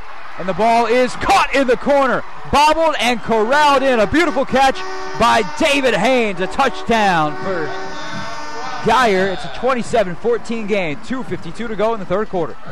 Well, that's how you draw it up right there. You send your big receiver out on the wide side, send him right to the pylon, far right pylon, and a beautiful throw from Jared Hurd as he's able to put it in. And you go back to the Jameis. I'm not sure that Texas needed him at quarterback. I mean, you got David Ash down there now. You've got a lot of quarterbacks. They had in the Garrett Gilbert at the time as well. Now at SMU, the field goal, the point after, I should say, is up and good. A flag comes in from the back as well.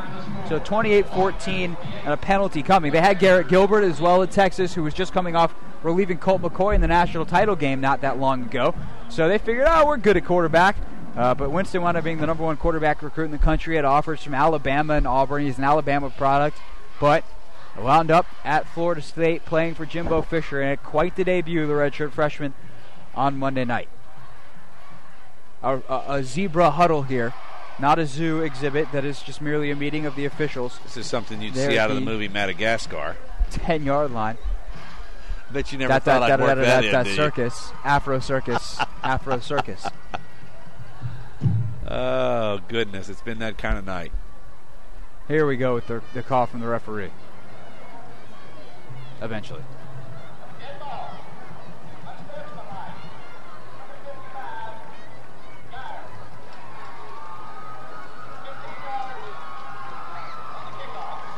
There have been some chippy points tonight.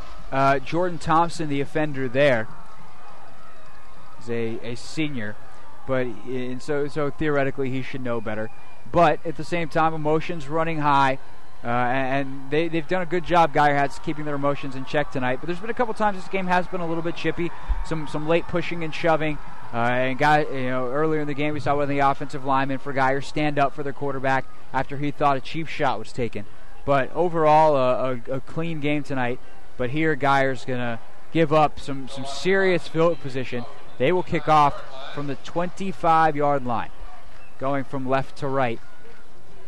And that puts the return men, Jacob Sisk, Ryan Felipe, standing on the hash marks on the near and far side, all the way up to almost the 30-yard line. Now they fade back to about the 25. Dare they throw a little trickery in here? Maybe a reverse with a little more space I'm just to work thinking, with. you got 15 yards back. You're going to get the ball in good position anyway. As long as you don't drop the football, the worst you're going to do is get it around the 30. This Geyer team has been really solid coming down on the kickoffs. Maybe a little trickery right here. Down by 14, 2:52 to play in the third.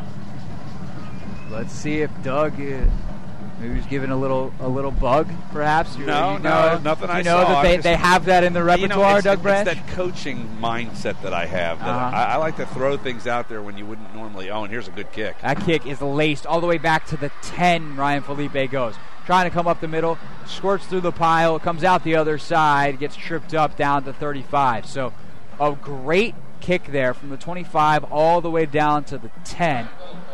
So it's 35 yards from 100. That would make it 65-yard kick in the air. There are my math skills. No, there you go. And a 25-yard run back, so the net kickoff was? I don't know. That's your job. 28-14, Geyer on top as they come out on defense in the black shirts, silver numbers, silver helmets with the black logo. Facing a Colleyville squad trying to make this a one-score game again. Handoff out of the shotgun, goes up the middle, off tackle to the right, just outside the hash mark, and goes nowhere quickly. Stopped at the line of scrimmage is DeMarco Corbin. 2:33 to go as Heritage looks to the sideline for the play. Pickler in the gun, 2 receivers to either side. Corbin next to him in the backfield, goes in motion. Coming to the near side, receives the screen. Jukes off a man and is drugged down as he crosses the 35. Gets across the original line of scrimmage. Some more chippiness after the play. Corbin exchanging words with the cornerback on that side. It's Trey Woods. A couple teammates saying, hey, man, settle down. We don't need to give them anything. Their offense is sputtering here. No free yards. Move under 2 minutes to go in the third quarter. Well, and this game has really moved along in comparison to our game last week with two spread offenses that didn't hardly run the ball at all. Cisco's in motion to the far side. Pickler looking over the middle and runs right into the arms, trying to escape through the front of the pocket of Derek Watson, his third sack on the night. Well, that wasn't as much Derek Watson as it was Griffin Pickler kind of just running right to him. Nice job on the offensive line for Colleyville to hold them out, but there's not a lot you can do, Patrick Blasingame, when your quarterback basically comes right up your backside and runs right to the defender. Yeah, tried to escape out of the front of the pocket, but there really wasn't a hole to do so. So that brings out the punt team. Check that. That was Thomas Walsh at left tackle. Kick is off cleanly. It's a high, somehow the ball, north-south. The ball is fumbled at the 40-yard line, and Geyer falls on it. There's a scrum. Let's see if they come out of the scrum with it, but Geyer definitely fell on the football initially. Boy, that ball hits in the receiver's hands, goes right into the hands of a Colleyville punt defender. Yeah, one of the gunners. One of the gunners going down, and he like, look what I found and look what I lost. I was so shocked that he dropped it. Yeah, as soon as he got it, it fell out of his hands, and Geyer's got it back. Could have been a huge break for this Panther football team. So 51 seconds here to go. Geyer retakes the ball here, and as much like last week, Colleyville Heritage could not get things going in the second half. This could be a make-or-break drive, trying to keep it just a two-score game defensively here as Gerard Hurd comes out in the pistol formation, the tight end to either side, two receivers to the far side, hands off to the pistol running back. It's DJ Breedlove out across off tackle left, is tackled at the 45-yard line. They're minus territory.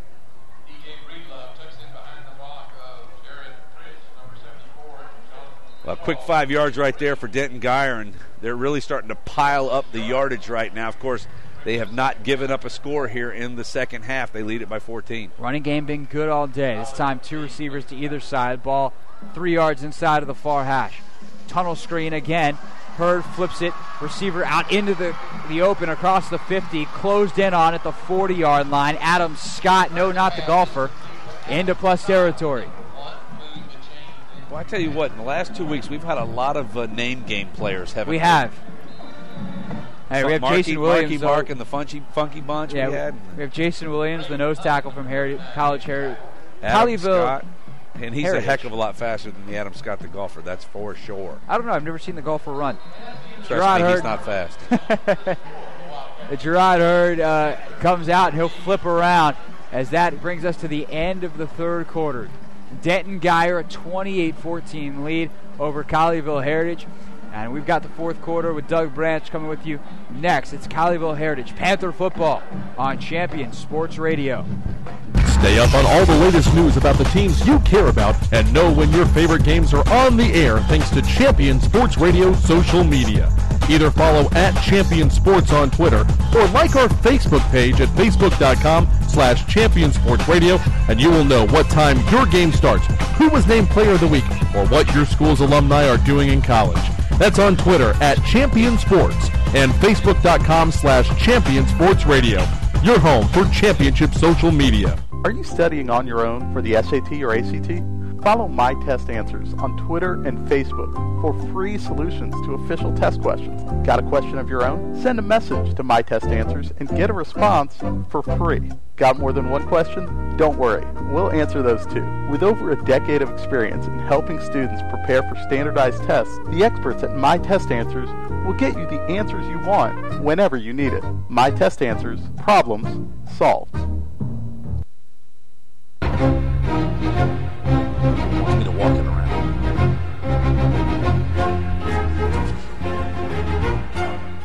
Gerard Hurd back in the shotgun as we rejoin the action here in the start of the fourth quarter. Scampers out to the right side, down inside the 30, inside the 20, and out of bounds at the 21-yard line. Gerard Hurd starting the fourth quarter, moving in the right direction, much like this Colleyville Heritage offense, or the Denton Geyer offense ended the third, 28-14 Geyer, with 11:51 to go here in the fourth quarter. Well, Colleyville's got a lot to do. They got work to catch up, and if they give up one more touchdown right here to Denton Guyer, it's going to be a very high hill to climb. Back to pass. Hurd gives it off to the running back floating out of the backfield. Right-hand side, giving about 6 yards on the gain, and that is Breedlove, DJ Breedlove, with the reception from Hurd as they're now trying to get it back, Craig, in short clips instead of going for the home run ball. Also, it takes more time. So that's just, hey, we could score, try to get in the end zone right now, or we could kill a little bit of clock, then get in the end zone, and that's, but then again, too, they're just getting the ball in the playmakers' hands. Sometimes football is a simple game. Get the ball in the hands of your playmakers, and they're doing that there with the quick pass to DJ Breedlove. And timeout on the field. Denton Guyer. So we'll say a special thanks to Thomas Lee of AXA Advisors. When you start a financial strategy, you need one-on-one guidance from some of the best trained professionals in the financial services business. Contact Thomas Lee with AXA Advisors today to get started on your financial strategy. We'll also say that this broadcast is sponsored in part by ShockboxDFW.com. Visit ShockboxDFW.com to learn more about the Shockbox Impact Alert sensor and determine if it is the right option for your child. Be warned instantly when a player has experienced a head impact that could result in a concussion. Visit ShockboxDFW.com today. Timeout on the field, 28-14. Denton Guyer with a 14-point lead over your Colleyville Heritage Panthers. 11-17 to play in the game. It was a very somber start to this one as the tribute continued after the passing of Nate Mackey, the Denton Guyer running back who was tragically shot, accidentally shot here in I believe it was in Montague County, actually, is where it happened, just west of Denton County, on a hunting trip last weekend. And celebration of his life happened this morning at 11 o'clock, and football here at 7 o'clock at C.H. Collins Athletic Complex in Denton alongside Craig Hoffman, Doug Branch. Back to pass. Hurd got a man open, wide open. That's Breedlove, who swings out of the backfield on the left side, and he will score the touchdown just like that. It's 34-14, and Guyer threatening to blow this one out. Heritage, when they go back and meet this week, they're going to have to figure out this whole second half thing. We will see a new quarterback here. That's enough of Griffin Pickler for Mike Fuller. Clayton Oliver, who was incredibly effective last week, comes out in the shotgun, one back to his left, or two receivers to either side. Oliver, quick hitter to Trey Smith, just inside the numbers at the 30-yard line. He's tackled back there. They'll give him a loss of one. Doug Branch at the 31-yard line. It'll be 2nd and 11. Well, Mike Fuller's going to roll the dice right here. Last week he did the same thing. Of course, the game was much farther out of contention, but young man Clayton Oliver came in and drove this team right down the field. The left-hander got a quick touchdown to Jackson Zeladon. So let's see if he can pull this off again. Actually, the right-hander, excuse me. Here he comes, rolling to the right side, fires a bullet at the 44-yard line, marching out towards midfield, and kind of a weird play there. A good catch, first of all, credit where credit is due to the Heritage receiver there who made the play, and that would be Jake Newell. But right as he caught the ball, the Guyer student section let go of some kind of powder right up in the air, which is now going like a smoke look over the field. Getting smoked in the backfield is Oliver on third down, takes a sack, and it'll be 4th and 5 at the 40, and out comes the punt team. Well, that was an appropriate call by you right there as the puff of white smoke goes out, and the mention that Oliver gets smoked in the backfield. Unfortunately for him, what allowed him to complete the pass on the previous play was his fleet-footedness coming to the right side. That time, he stays in the pocket, nowhere to go, and he goes down for the sack. Sometimes you got to run like people are chasing you, and, well, he had people chasing him. Bodish to punt. Back with those neon yellow cleats behind the swinging gate. There's the snap. The gate closes, and we will go nowhere as a yellow hanky comes out on the field. See what the call is. What ended up being a relatively good punt. It died inside the 5-yard line. The referee goes to pick it up. Yep.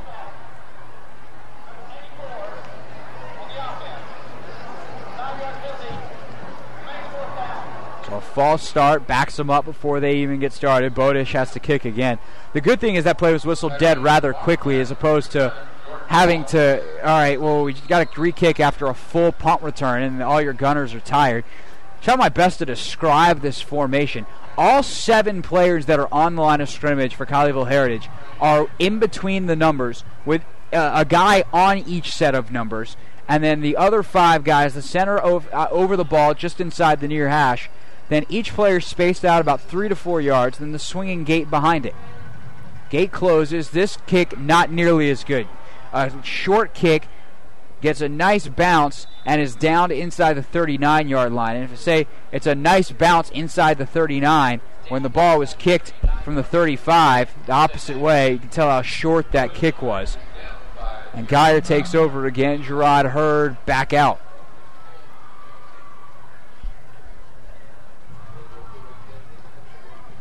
So the silver and black, as you described earlier, Doug, that Oakland Raider look for...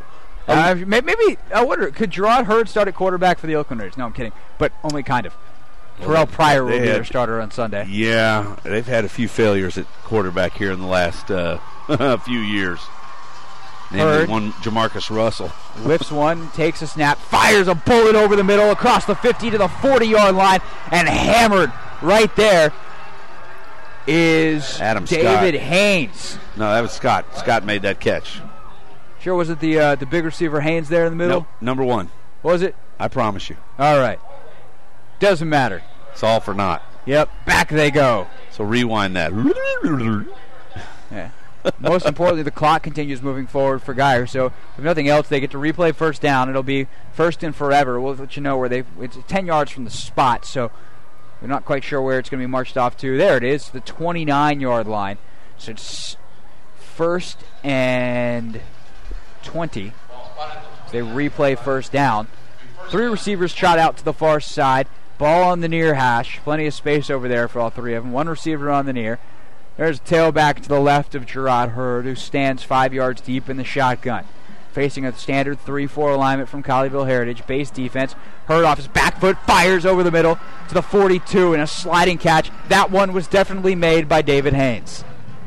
I would agree. Number 7, David Haynes, cuts across and does a nice job. And there you see, again, the strength of Jared Hurd's arm as he throws, as you said, off the back foot, but it's a strike right down and leaves them about 6 yards now to try and gain the first down, actually make it 5. Stepped away from the pressure coming into his face, just that little half step and still the arm strength to get off the pass. This time press coverage along the outside. 2 receivers to the far side, 2 to the near. Hurd takes the shotgun snap, rolling out, scrambling. Now he's in full run mode. Out across the first down marker, skips out of bounds on the far side, out across the 50-yard line at the 49. It's first and 10, 8:19 to go. Geyer leading 35-14. Boy, did his best Dancing with the Stars impression right there as he dances out right at the 49-yard line.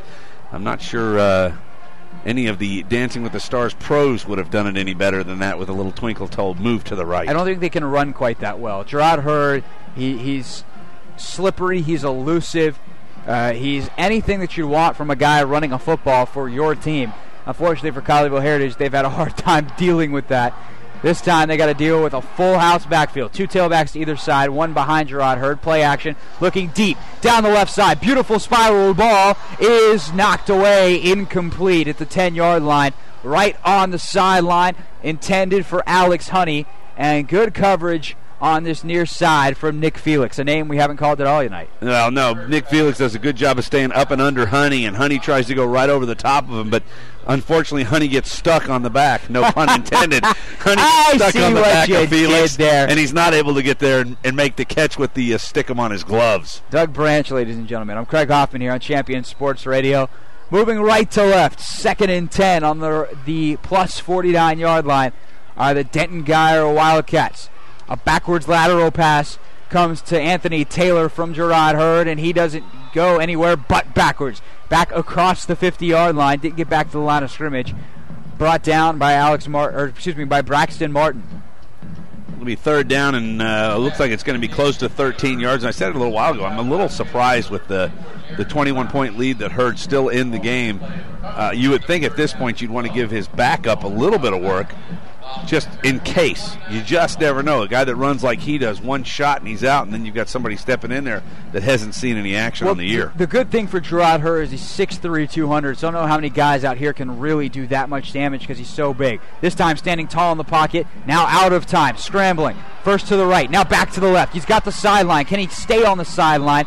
Pushed out of bounds, escorted out along the near side by Colton Need, who's back from that injury earlier, which is good, Doug. Hopefully it was just some cramps. He's got some fluids in him. Able to make the play and force 4th down and about 7 from the 48-yard line. Yeah, Geyer's going to punt this one away. Looks like Colleyville's going to stay up close to the line, though, as they're at the 47-yard line. So now they're going to drop back. Sisk and Felipe are going to drop back to field the punt. And punting, Brad Grems. He's a senior, 5'9", 160, punter-sized, if you will. It's a high, beautiful, spiraling kick. Felipe comes up, fields it on a dive at the 25-yard line along the near numbers. So 7:14 to go. Geyer leading 35-14 over Colleyville Heritage. Now let's see which quarterback comes out here, Doug.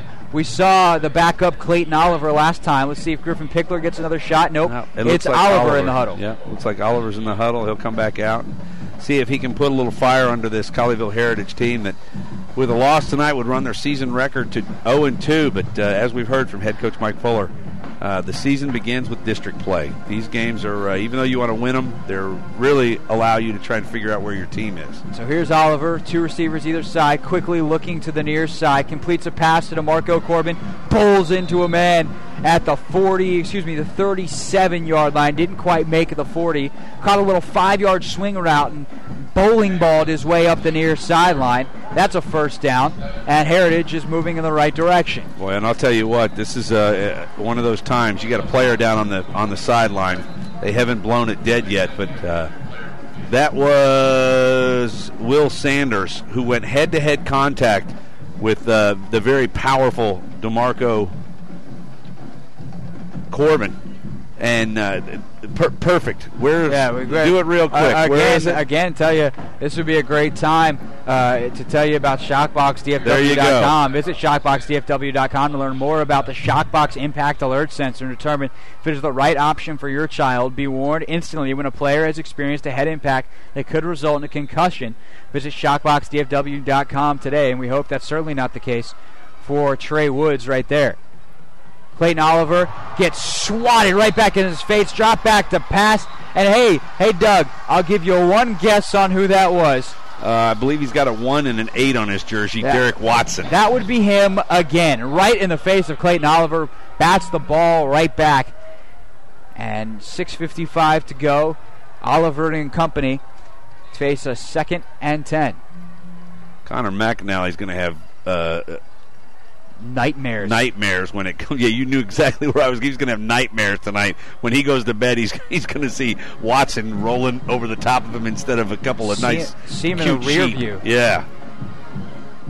Snap lobbed. It's going to be offsides. There's an illegal shift. Player still in motion on the near side. So the play unfolds with no gain as Corbin goes to the left. Another flag comes in, though, and that's probably going to be on Trey Woods on the far side, being restrained. That's the 2nd time Woods has gotten into it with the Heritage receiver after a play. So that's probably going to be unsportsmanlike. So the play, I don't know whether those penalties wind up offsetting. They won't. You've got a live ball foul, which is the shift. Right, if it's a dead ball penalty. So what's going to happen probably here, Mr. Referee, is? Well, what you'll do is you get the mark off on Colleyville for the whatever penalty they have, and then they'll go the other direction for the unsportsmanlike conduct on Woods, if that's what happens. Let's take a listen.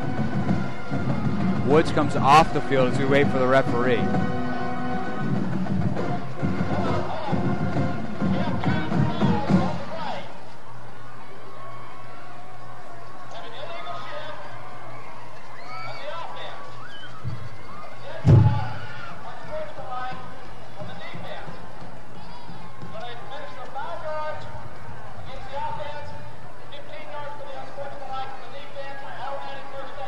It was a bad play to be wearing number 8. Jackson Zeladon never set before the play. Came in because you know they get the calls from the sideline, and that call's coming from the far sideline. Zeladon didn't hear it. Went to talk to the receiver next to him and never reset.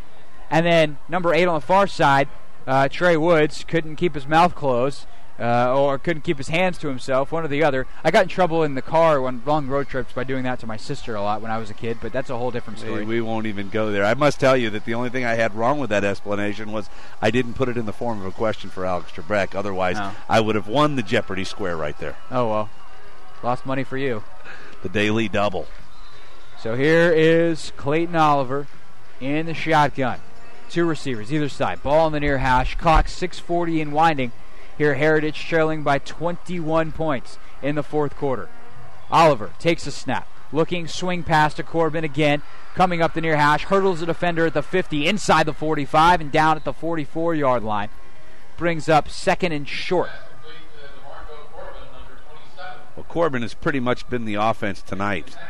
Whether it's been Pickler passing the ball off to Corbin or whether it's been Oliver doing it, when he's gotten the ball, he's made something happen. But it hasn't been in the running game, which is a problem when he's your running back. A player running on late for Geyer.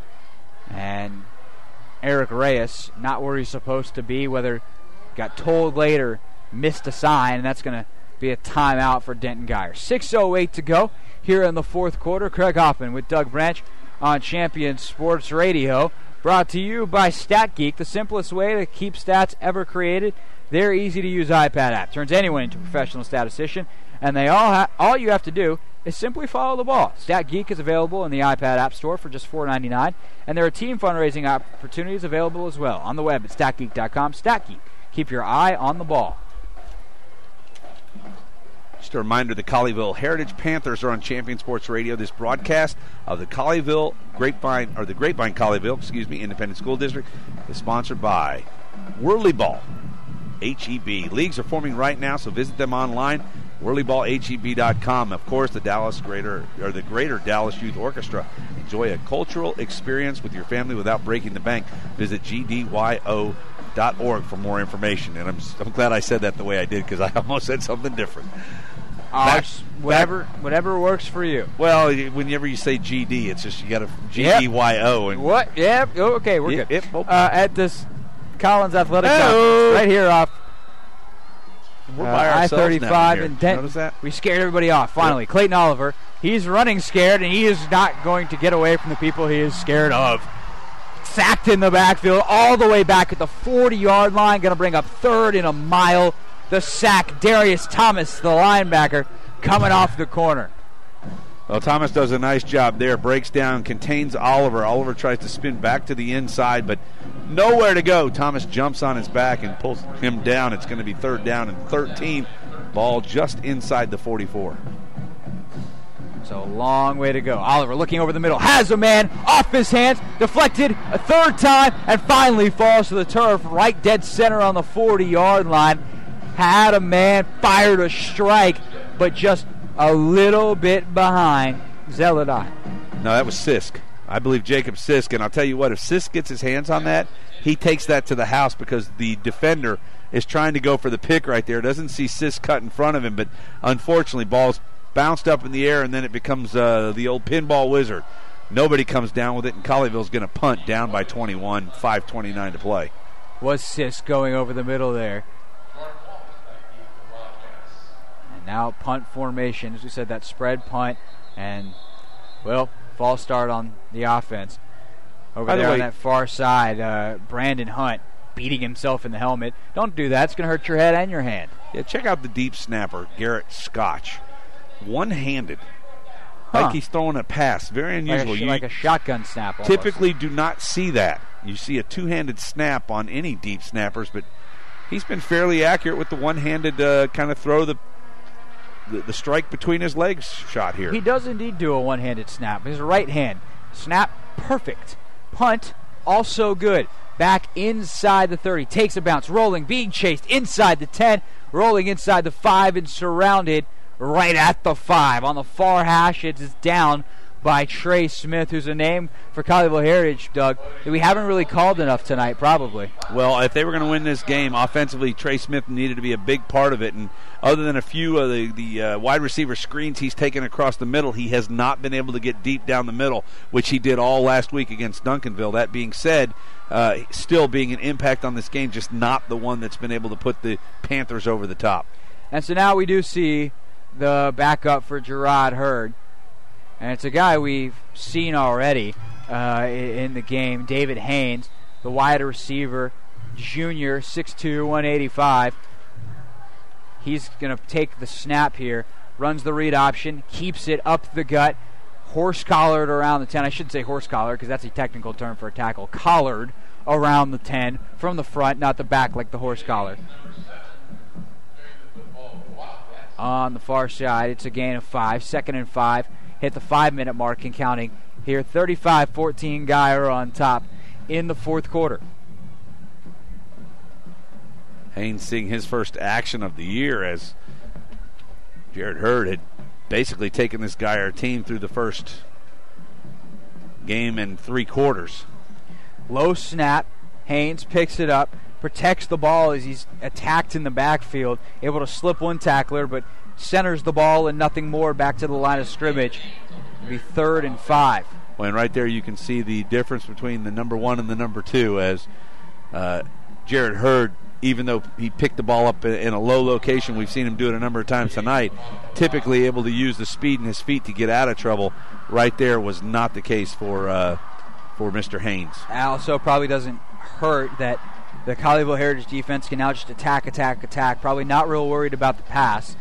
So Haynes in the gun again, a receiver to either side, a back to either side. One of them is Anthony Taylor, who takes the handoff, coming across the side, streaking up the hash mark along the far side, all the way out across the 35, down at the 40-yard line. Huge gain. Call it 29, spotted at the 39-yard line. 1st and 10, and more clock getting to be killed by Geyer. Well, that's just what they needed. They've been keeping the ball on the ground, efficiently running the clock down, and with a 21-point lead, it's all but over here. I'd like to see the Colleyville defense shut them down one more time and at least give their offense another chance. This time under center, David Haynes. Be interesting to see the exchange here. I'd imagine he hasn't taken a ton of snaps under center in his life, and indeed he drops this one and has immediately dropped himself. Be able to pick up the ball but loses 3. Where's my envelope to give my buddy Karnak here? There's nothing in there. You know who Karnak is? Are you old enough to know Karnak? No. Johnny Carson used to do a thing where he'd hold an envelope up to his head. He'd say something, and then he'd open it up, and the answer was on the inside. Ah. So it'd be like, what's yellow and has feathers? And it would open it up. A canary, yeah. Or his Tweety answers, bird. His answers were much more creative than that. I see. But that being said, here you are. You mentioned it, and I don't know if you jinxed him or what, but I'd say it's just really not that hard to predict. There you go. Because clearly I'm not that smart. Haynes in the gun. Takes the keeper up the gut, right up the gut, across the 40, down at the 45. And Jacob Sisk just sent one of the Geyer players for a tumble on the near side, grabbed a hold of Logan Halal, and flung him down to the ground WWE style. So that'll be 15 yards, another first down. And Colleyville Heritage at this point, they're trying to get out of here with their dignity, and that doesn't help. No, that doesn't. Those are the kind of things that Coach Mike Fuller is going to talk about class as an organization. And, you know, one of the things, it's one thing to get beaten. It's one thing to lose a game, but it's another thing to have your integrity and the class that you possess. You know, the chippy stuff, you don't need that here. If it's a close game and you're fighting for your heart, maybe that's one thing. But down by 21 points, I got a feeling he's going to hear about that when he gets to the locker room. And so they'll march off the 15 up to the 41-yard line of Colleyville Heritage. And a drive that started back inside their own 10-yard line has burned about 2.5 minutes of clock and a bunch of yards, 50-plus yards. Here comes Haynes bringing a man in motion across the formation. All backups in now for Geyer. High snap is bobbled, and somehow David Haynes came up with it. It hit him in the helmet, popped straight up in the air about 3 feet, and the ball arrived at the same time that a fender did. And somehow Braxton Martin wound up on top of David Haynes without the football. Actually, it was Cade Garner.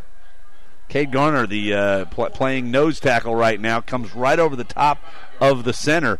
And you're right, hits him right in the hands, almost hits him in the face mask. Ball goes straight up in the air. And I'm thinking if Garner would have seen it, he might have snatched it right out of the air and gone for 6. But not the case. Has not gone that way for Colleyville tonight. Nose tackle playing right over the center. I guess the center probably went, oh no! And forgot to block after he realized the snap was not ideal. Haynes, shotgun again, hands off to Martin again, to Taylor again, inside the 45, and not much more. That'll bring up third and about 13 with 1.5 minutes to go. Just 90 seconds remain in this game. Geyer not exactly clinging, holding strong to a 35-14 lead. Well, and you've got to believe that this is going to be a very emotional win for the Denton Geyer Wildcats, as what's happened this week, the funeral and the celebration of Nate Mackey's life, and they're able to come out here and put a very big W on the board over a very strong 5A squad out of Colleyville Heritage. Again, this out-of-district, in this case even out-of-class game. Haynes looking to throw, fires a nice pass over the middle. It's caught and drugged down at the 25-yard line, moving towards the far sideline. That was Isaac Singletary. How about the junior getting into the game? And, hey, David Haynes, we said, hey, we don't think he can pass. What do we know? Well, there you go. A beautiful strike there. And that's exactly what Coach John Walsh needs. I mean, he needs to know that his backup quarterback can come in and get the job done, actually throwing maybe with a little bit more accuracy than his starter, Jared Hurd, did. But that being said, that should do it here, as we've got 15 seconds left on the play clock and only 40 seconds left in the game. One more play, and Colleyville will move its record to 0-2. Anthony Taylor in the backfield with David Haynes. And they'll just knee on it. And if the referee does this right, that'll be the last snap of the game indeed. Spots the ball after the game clock is under the 25 of the play clock. So all the Denton Geyer players come off holding a 3 and a 3 in each hand. And Nate Mackey, they wanted to win one for Nate. They did. Nate Strong, they were. As the clock winds to 0-0, 35-14, Denton Geyer over Colleyville Heritage. Well, it ends up being a hard night for the Colleyville Heritage Panthers. They come into Denton, Texas, into C.H. Collins Stadium on a night where, the incident did not include them, but they were included in the tribute festivities, or the tribute for Nate Mackey, remembering the player that would have been here tonight that was tragically killed in a hunting accident just a week ago. But Colleyville, I mean, you could see things. Things looked better tonight. We'll talk about that when we come back in the AXA Advisor post-game show here on Champion Sports Radio. Denton Geyer wins it 35-14 over the Colleyville Heritage Panthers. Back in a moment. Don't put off the things you know you should do today. Start a financial strategy with AXA Advisors so you can prepare for the things you need tomorrow. Call Thomas Lee at 972-455-9114. That's 972-455-9114. Securities offered through AXA Advisors, LLC, 212-314-4600. Member FINRA, SIPC. There's a time and a place for everything. As you'll see, projections for the next quarter are... He shoots, he scores! 2 points for team middle management. The office is not one of them. Jack, can I see you in my office? No pouting, it's your ball. Let's see what you got. But Whirly Ball is. For corporate events, team building, and private parties, Whirly Ball in Hearst and Plano is electric fun. Test your skills on the arcade games. Zip around in your Whirly Bug for a Whirly Ball competition. Or play the most affordable laser tag in the city. Learn more at whirlyball.info.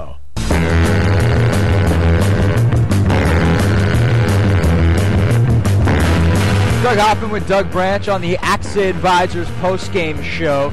Colleyville Heritage Panthers go down tonight 35-14 into the hands of the Denton Geyer Wildcats. An emotional night here in Denton, Texas, as on the near side they gather, Denton Geyer does, for their alma mater, as Colleyville Heritage is on the far side. You have to imagine some now that the game is over, the first, because here's the thing, Doug, and we didn't quite put it in this perspective during the game, but probably should have.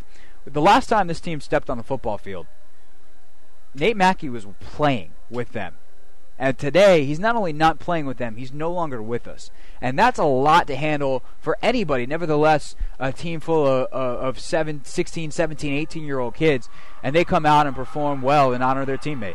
I'll tell you what, maybe hard to believe, but a very similar situation happened to me in my senior year at Fort Worth Eastern Hills High School, in that one of the leaders of our team, young man's name was Phil Humphreys, committed suicide, and he did it between the end of two-a-days and the start of the regular season. And I'll tell you what, it's a situation where it really brought our team together.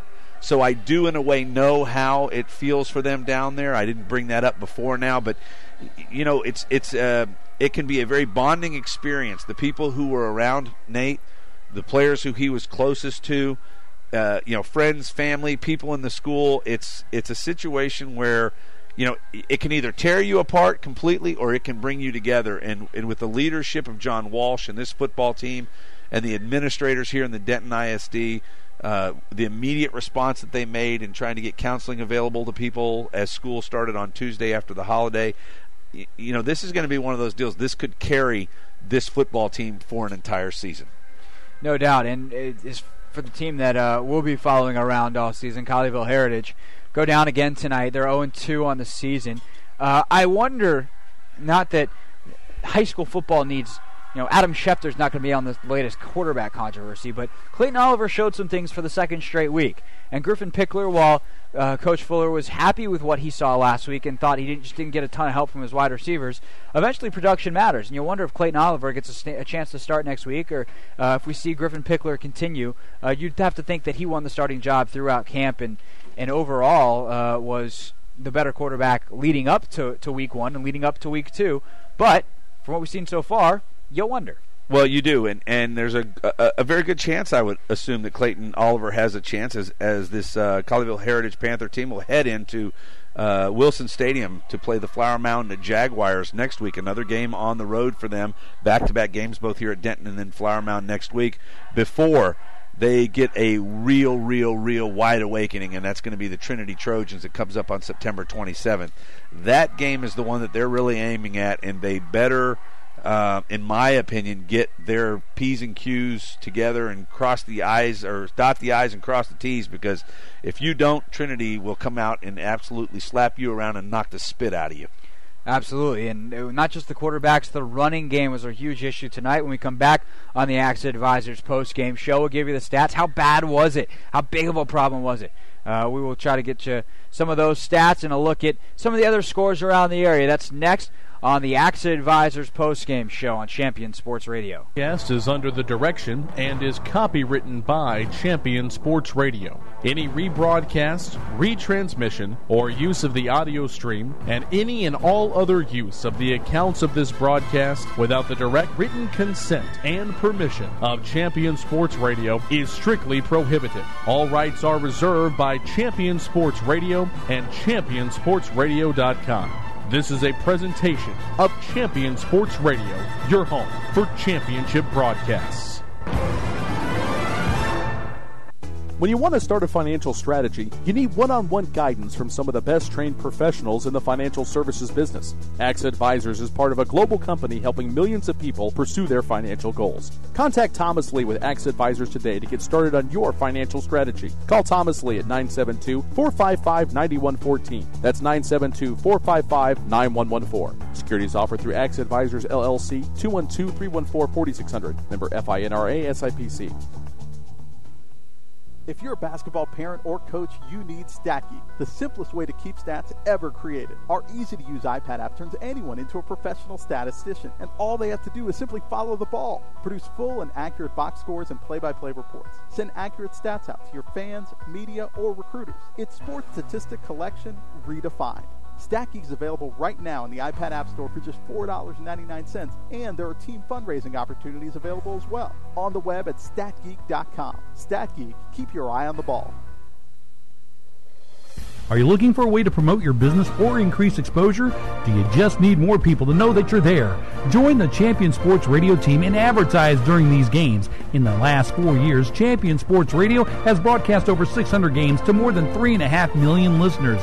And Champion Sports Radio wants to help you use major high school sports to reach thousands of local fans right in your community. Think about it. Die-hard fans just like you tune in each and every week. giving your business unparalleled access to the community. It's the perfect way for smaller individually owned businesses to cultivate a core clientele or expand their already loyal customer base. To secure your prime commercial spot during the broadcast, contact Thomas Lee at Champion Sports Radio by phone at 972-741-0334. That's 972-741-0334 or online at championsportsradio.com. Champion Sports Radio, your home for championship broadcast. The Centers for Disease Control and Prevention estimates that nearly 4 million brain injuries occur every year due to sports in the U.S. They also estimate that 70% of concussions go unreported. Not identifying concussions early can be devastating, especially if the athlete continues to play with symptoms. Catching hard hits fast is critical, and that's why you need the Shockbox Helmet Impact Sensor. The Shockbox is a small sensor that easily attaches to most football, lacrosse, and hockey helmets and instantly sends a signal to a smartphone on the sidelines when the player has taken a hard hit that puts them at higher risk for injury. The free app receives data from the sensor, displays information about the impact, and even walks the user through a concussion assessment. The app also logs symptom and impact data for future medical use. Visit ShotboxDFW.com to learn more about the Shockbox Impact Alert Sensor and determine if it is the right option for your child. Be warned instantly when a player has experienced a head impact that could result in a concussion. Visit ShockboxDFW.com today. ShockboxDFW.com.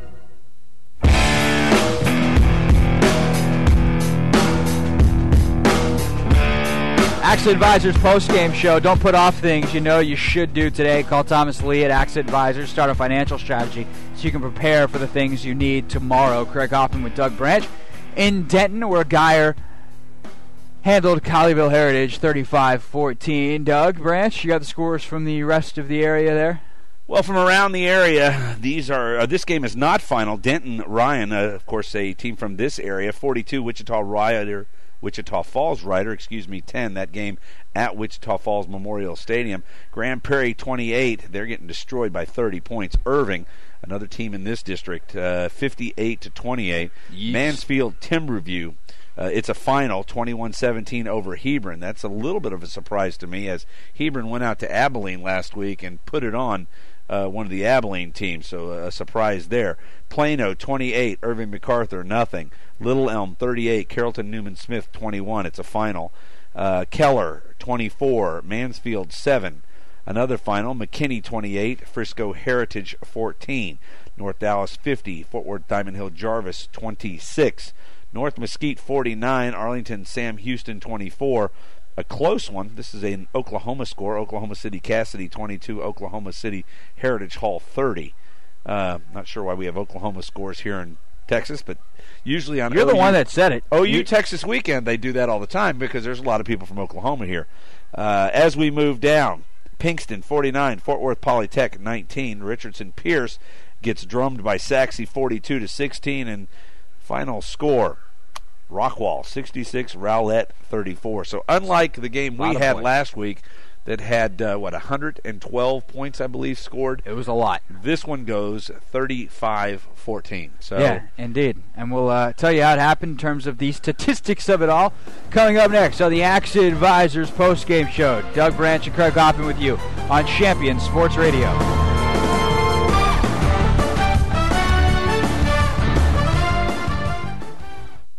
Never do today what you can put off until tomorrow, right? Now, that's not exactly the saying, but it seems like people would rather do anything other than doing something about their finances. That's why there's AXA Advisors. We work one-on-one with you to create a financial strategy for the things you need tomorrow. Start your financial strategy today with AXA Advisors. Call Thomas Lee at 972-455-9114. That's 972-455-9114. Securities offered through AXA Advisors, LLC, 212-314-4600. Member FINRA SIPC. Are you studying on your own for the SAT or ACT? Follow My Test Answers on Twitter and Facebook for free solutions to official test questions. Got a question of your own? Send a message to My Test Answers and get a response for free. Got more than one question? Don't worry, we'll answer those too. With over a decade of experience in helping students prepare for standardized tests, the experts at My Test Answers will get you the answers you want whenever you need it. My Test Answers, problems solved. Stay up on all the latest news about the teams you care about and know when your favorite games are on the air thanks to Champion Sports Radio social media. Either follow @Champion Sports on Twitter or like our Facebook page at facebook.com/Champion Sports Radio, and you will know what time your game starts, who was named Player of the Week, or what your school's alumni are doing in college. That's on Twitter @Champion Sports and facebook.com/Champion Sports Radio. Your home for championship social media. There's a time and a place for everything. As you'll see, projections for the next quarter are... He shoots, he scores! 2 points for team middle management. The office is not one of them. Jack, can I see you in my office? No pouting, it's your ball. Let's see what you got. But Whirly Ball is. For corporate events, team building, and private parties, Whirly Ball in Hearst and Plano is electric fun. Test your skills on the arcade games. Zip around in your Whirly Bug for a Whirly Ball competition. Or play the most affordable laser tag in the city. Learn more at whirlyball.info. Are you tired of only spending time as a family huddled around the TV? Would you like to enjoy some culture with your loved ones without breaking the bank? Then let me introduce you to the Greater Dallas Youth Orchestra. The GDYO provides music education and performance opportunities for musically talented youth, but this is no kids' concert. The GDYO comprises 7 different ensembles made up of over 425 talented musicians ages 8 to 18, representing more than 50 communities in North Texas. You won't believe how amazing these ensembles sound until you hear it for yourself. So join them for one of their concerts at the Meyerson Symphony Center or Dallas City Performance Hall. For more information on how to make a donation, as well as a listing of upcoming GDYO concerts, visit gdyo.org. And if you know a talented young musician interested in an unbelievable experience, auditions take place in the spring. Connect with the Greater Dallas Youth Orchestra on Facebook, Twitter, LinkedIn, and at gdyo.org.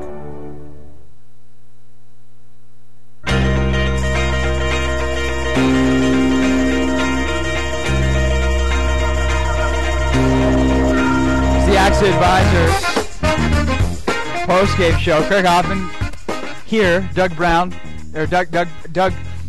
getting down there. See, that would have been a great line if I had not screwed up your name. Doug Branch getting Doug Brown down. works for ESPN Radio, the Sports Center update anchor.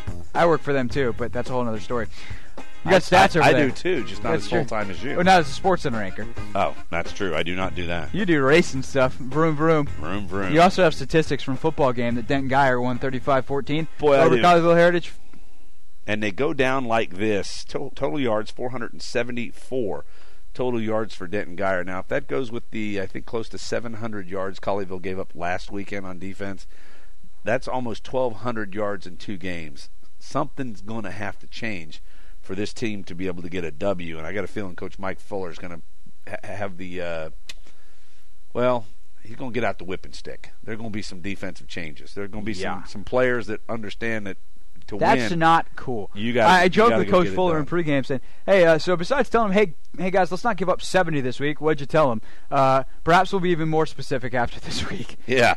Well, 35. Half. That's half. Yep. Just keep going in half. We're going in the right direction. Well, you know what these stats need? Music. There you go. All right. That'll pump me up a little bit. 27 first downs for Denton Geyer. Rushed 49 times for 309 yards. Passing-wise, 15 to 23 for 165. That's a 65% average or clip. 5 punts for 109 yards. They were not really successful there. They had 4 fumbles, only lost 1. Specifically, Gerard Hurd, 14 to 22 for 145 yards and 2 touchdowns. David Haynes comes in, hits 1 of 1 for 20 towards the end of the game. Rushing-wise, Gerard Hurd, 21 of 137. For 137, The running back, DJ Breedlove, 13 for 87. Anthony Taylor, 8 for 82. And then between the next 3 players, they gained a total of 3 yards. On the receiving side, Breedlove, the favorite receiver tonight, 3 for 44. Adam Scott, 2 for 27. And it's not the Adam Scott that plays from Australia on the PGA Tour. Alex Honey, who I want to nominate for the all-name team. Was he sweet? He was sweet and he was sticky. There you go. I like it. All right, Isaac Honey, 2 for 21. Isaac Singletary, 1 for 20. He got that one at the end. That was the pitch and catch from David Haynes. Haynes, of course, 2 for 17, so not only did he throw, but he received tonight. Anthony Taylor, 3 for 16. Tyler Smith, 1 for 11. Jonathan Pershaw, very early in the game, 1 for 9. So the tight end. One ball he caught early in the game. As Brad Nessler calls them, the tight ends. Tight ends. On the other side, for York, Colleyville Heritage Panthers, they go for 181 total yards. First downs, 11.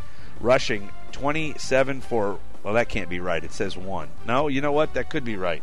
27 rushes for 1 positive yard because of the sacks. The sacks. And that is a tough number. There's the payoff of the tease before the break. Said how bad was the running game? It was bad. 27 for 1. 180 yards passing, 17 of 24. Punting yards, 336 yards of punting. Hey, you got to take some positives out of the game, and I'm not being sarcastic. I'm not being whimsical here. The punt, they did a good job of switching the field position in most cases tonight when they had to punt. So, good job, kicking team.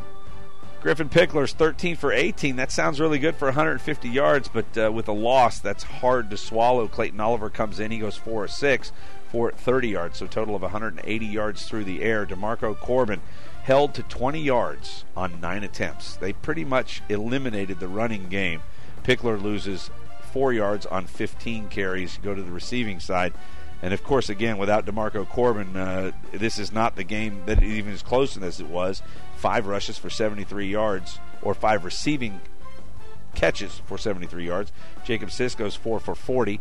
Jake Newell, 4 for 40. Nice to see him get a few catches. Trey Smith, only 3 catches for 18 yards. And Jackson Zeldin, 1 for 9. And, of course, this team cannot wait to get Brett Bowfinger back. We'll have to find out from Coach Mike Fuller next week when that's going to happen. So that wraps it up statistically from here. 35-14 is your final score. Any final thoughts, Craig Hoffman? Gerard Hurd, incredibly impressive. Can't wait to see him next year at Texas. I'm glad we got to see him this year before he heads off to the Division I ranks. Yeah, certainly going to be fun. Yeah, got 30 seconds left of the music, Doug. All right, final thought in 15 seconds. Go! Well, I tell you what, Colleyville's got some good players on this team. They've got a lot of work to do to come together before they play the Trinity Trojans coming up in a couple weeks. But next week, it's the Flower Mound Jaguars from Neil E. Wilson Stadium in Flower Mound, Texas. For Craig Hoffman, Doug Branch, Thomas Lee, who makes this thing happen, we thank you for listening from Denton, Texas. You've been listening to Colleyville Panther Football on Champion Sports Radio.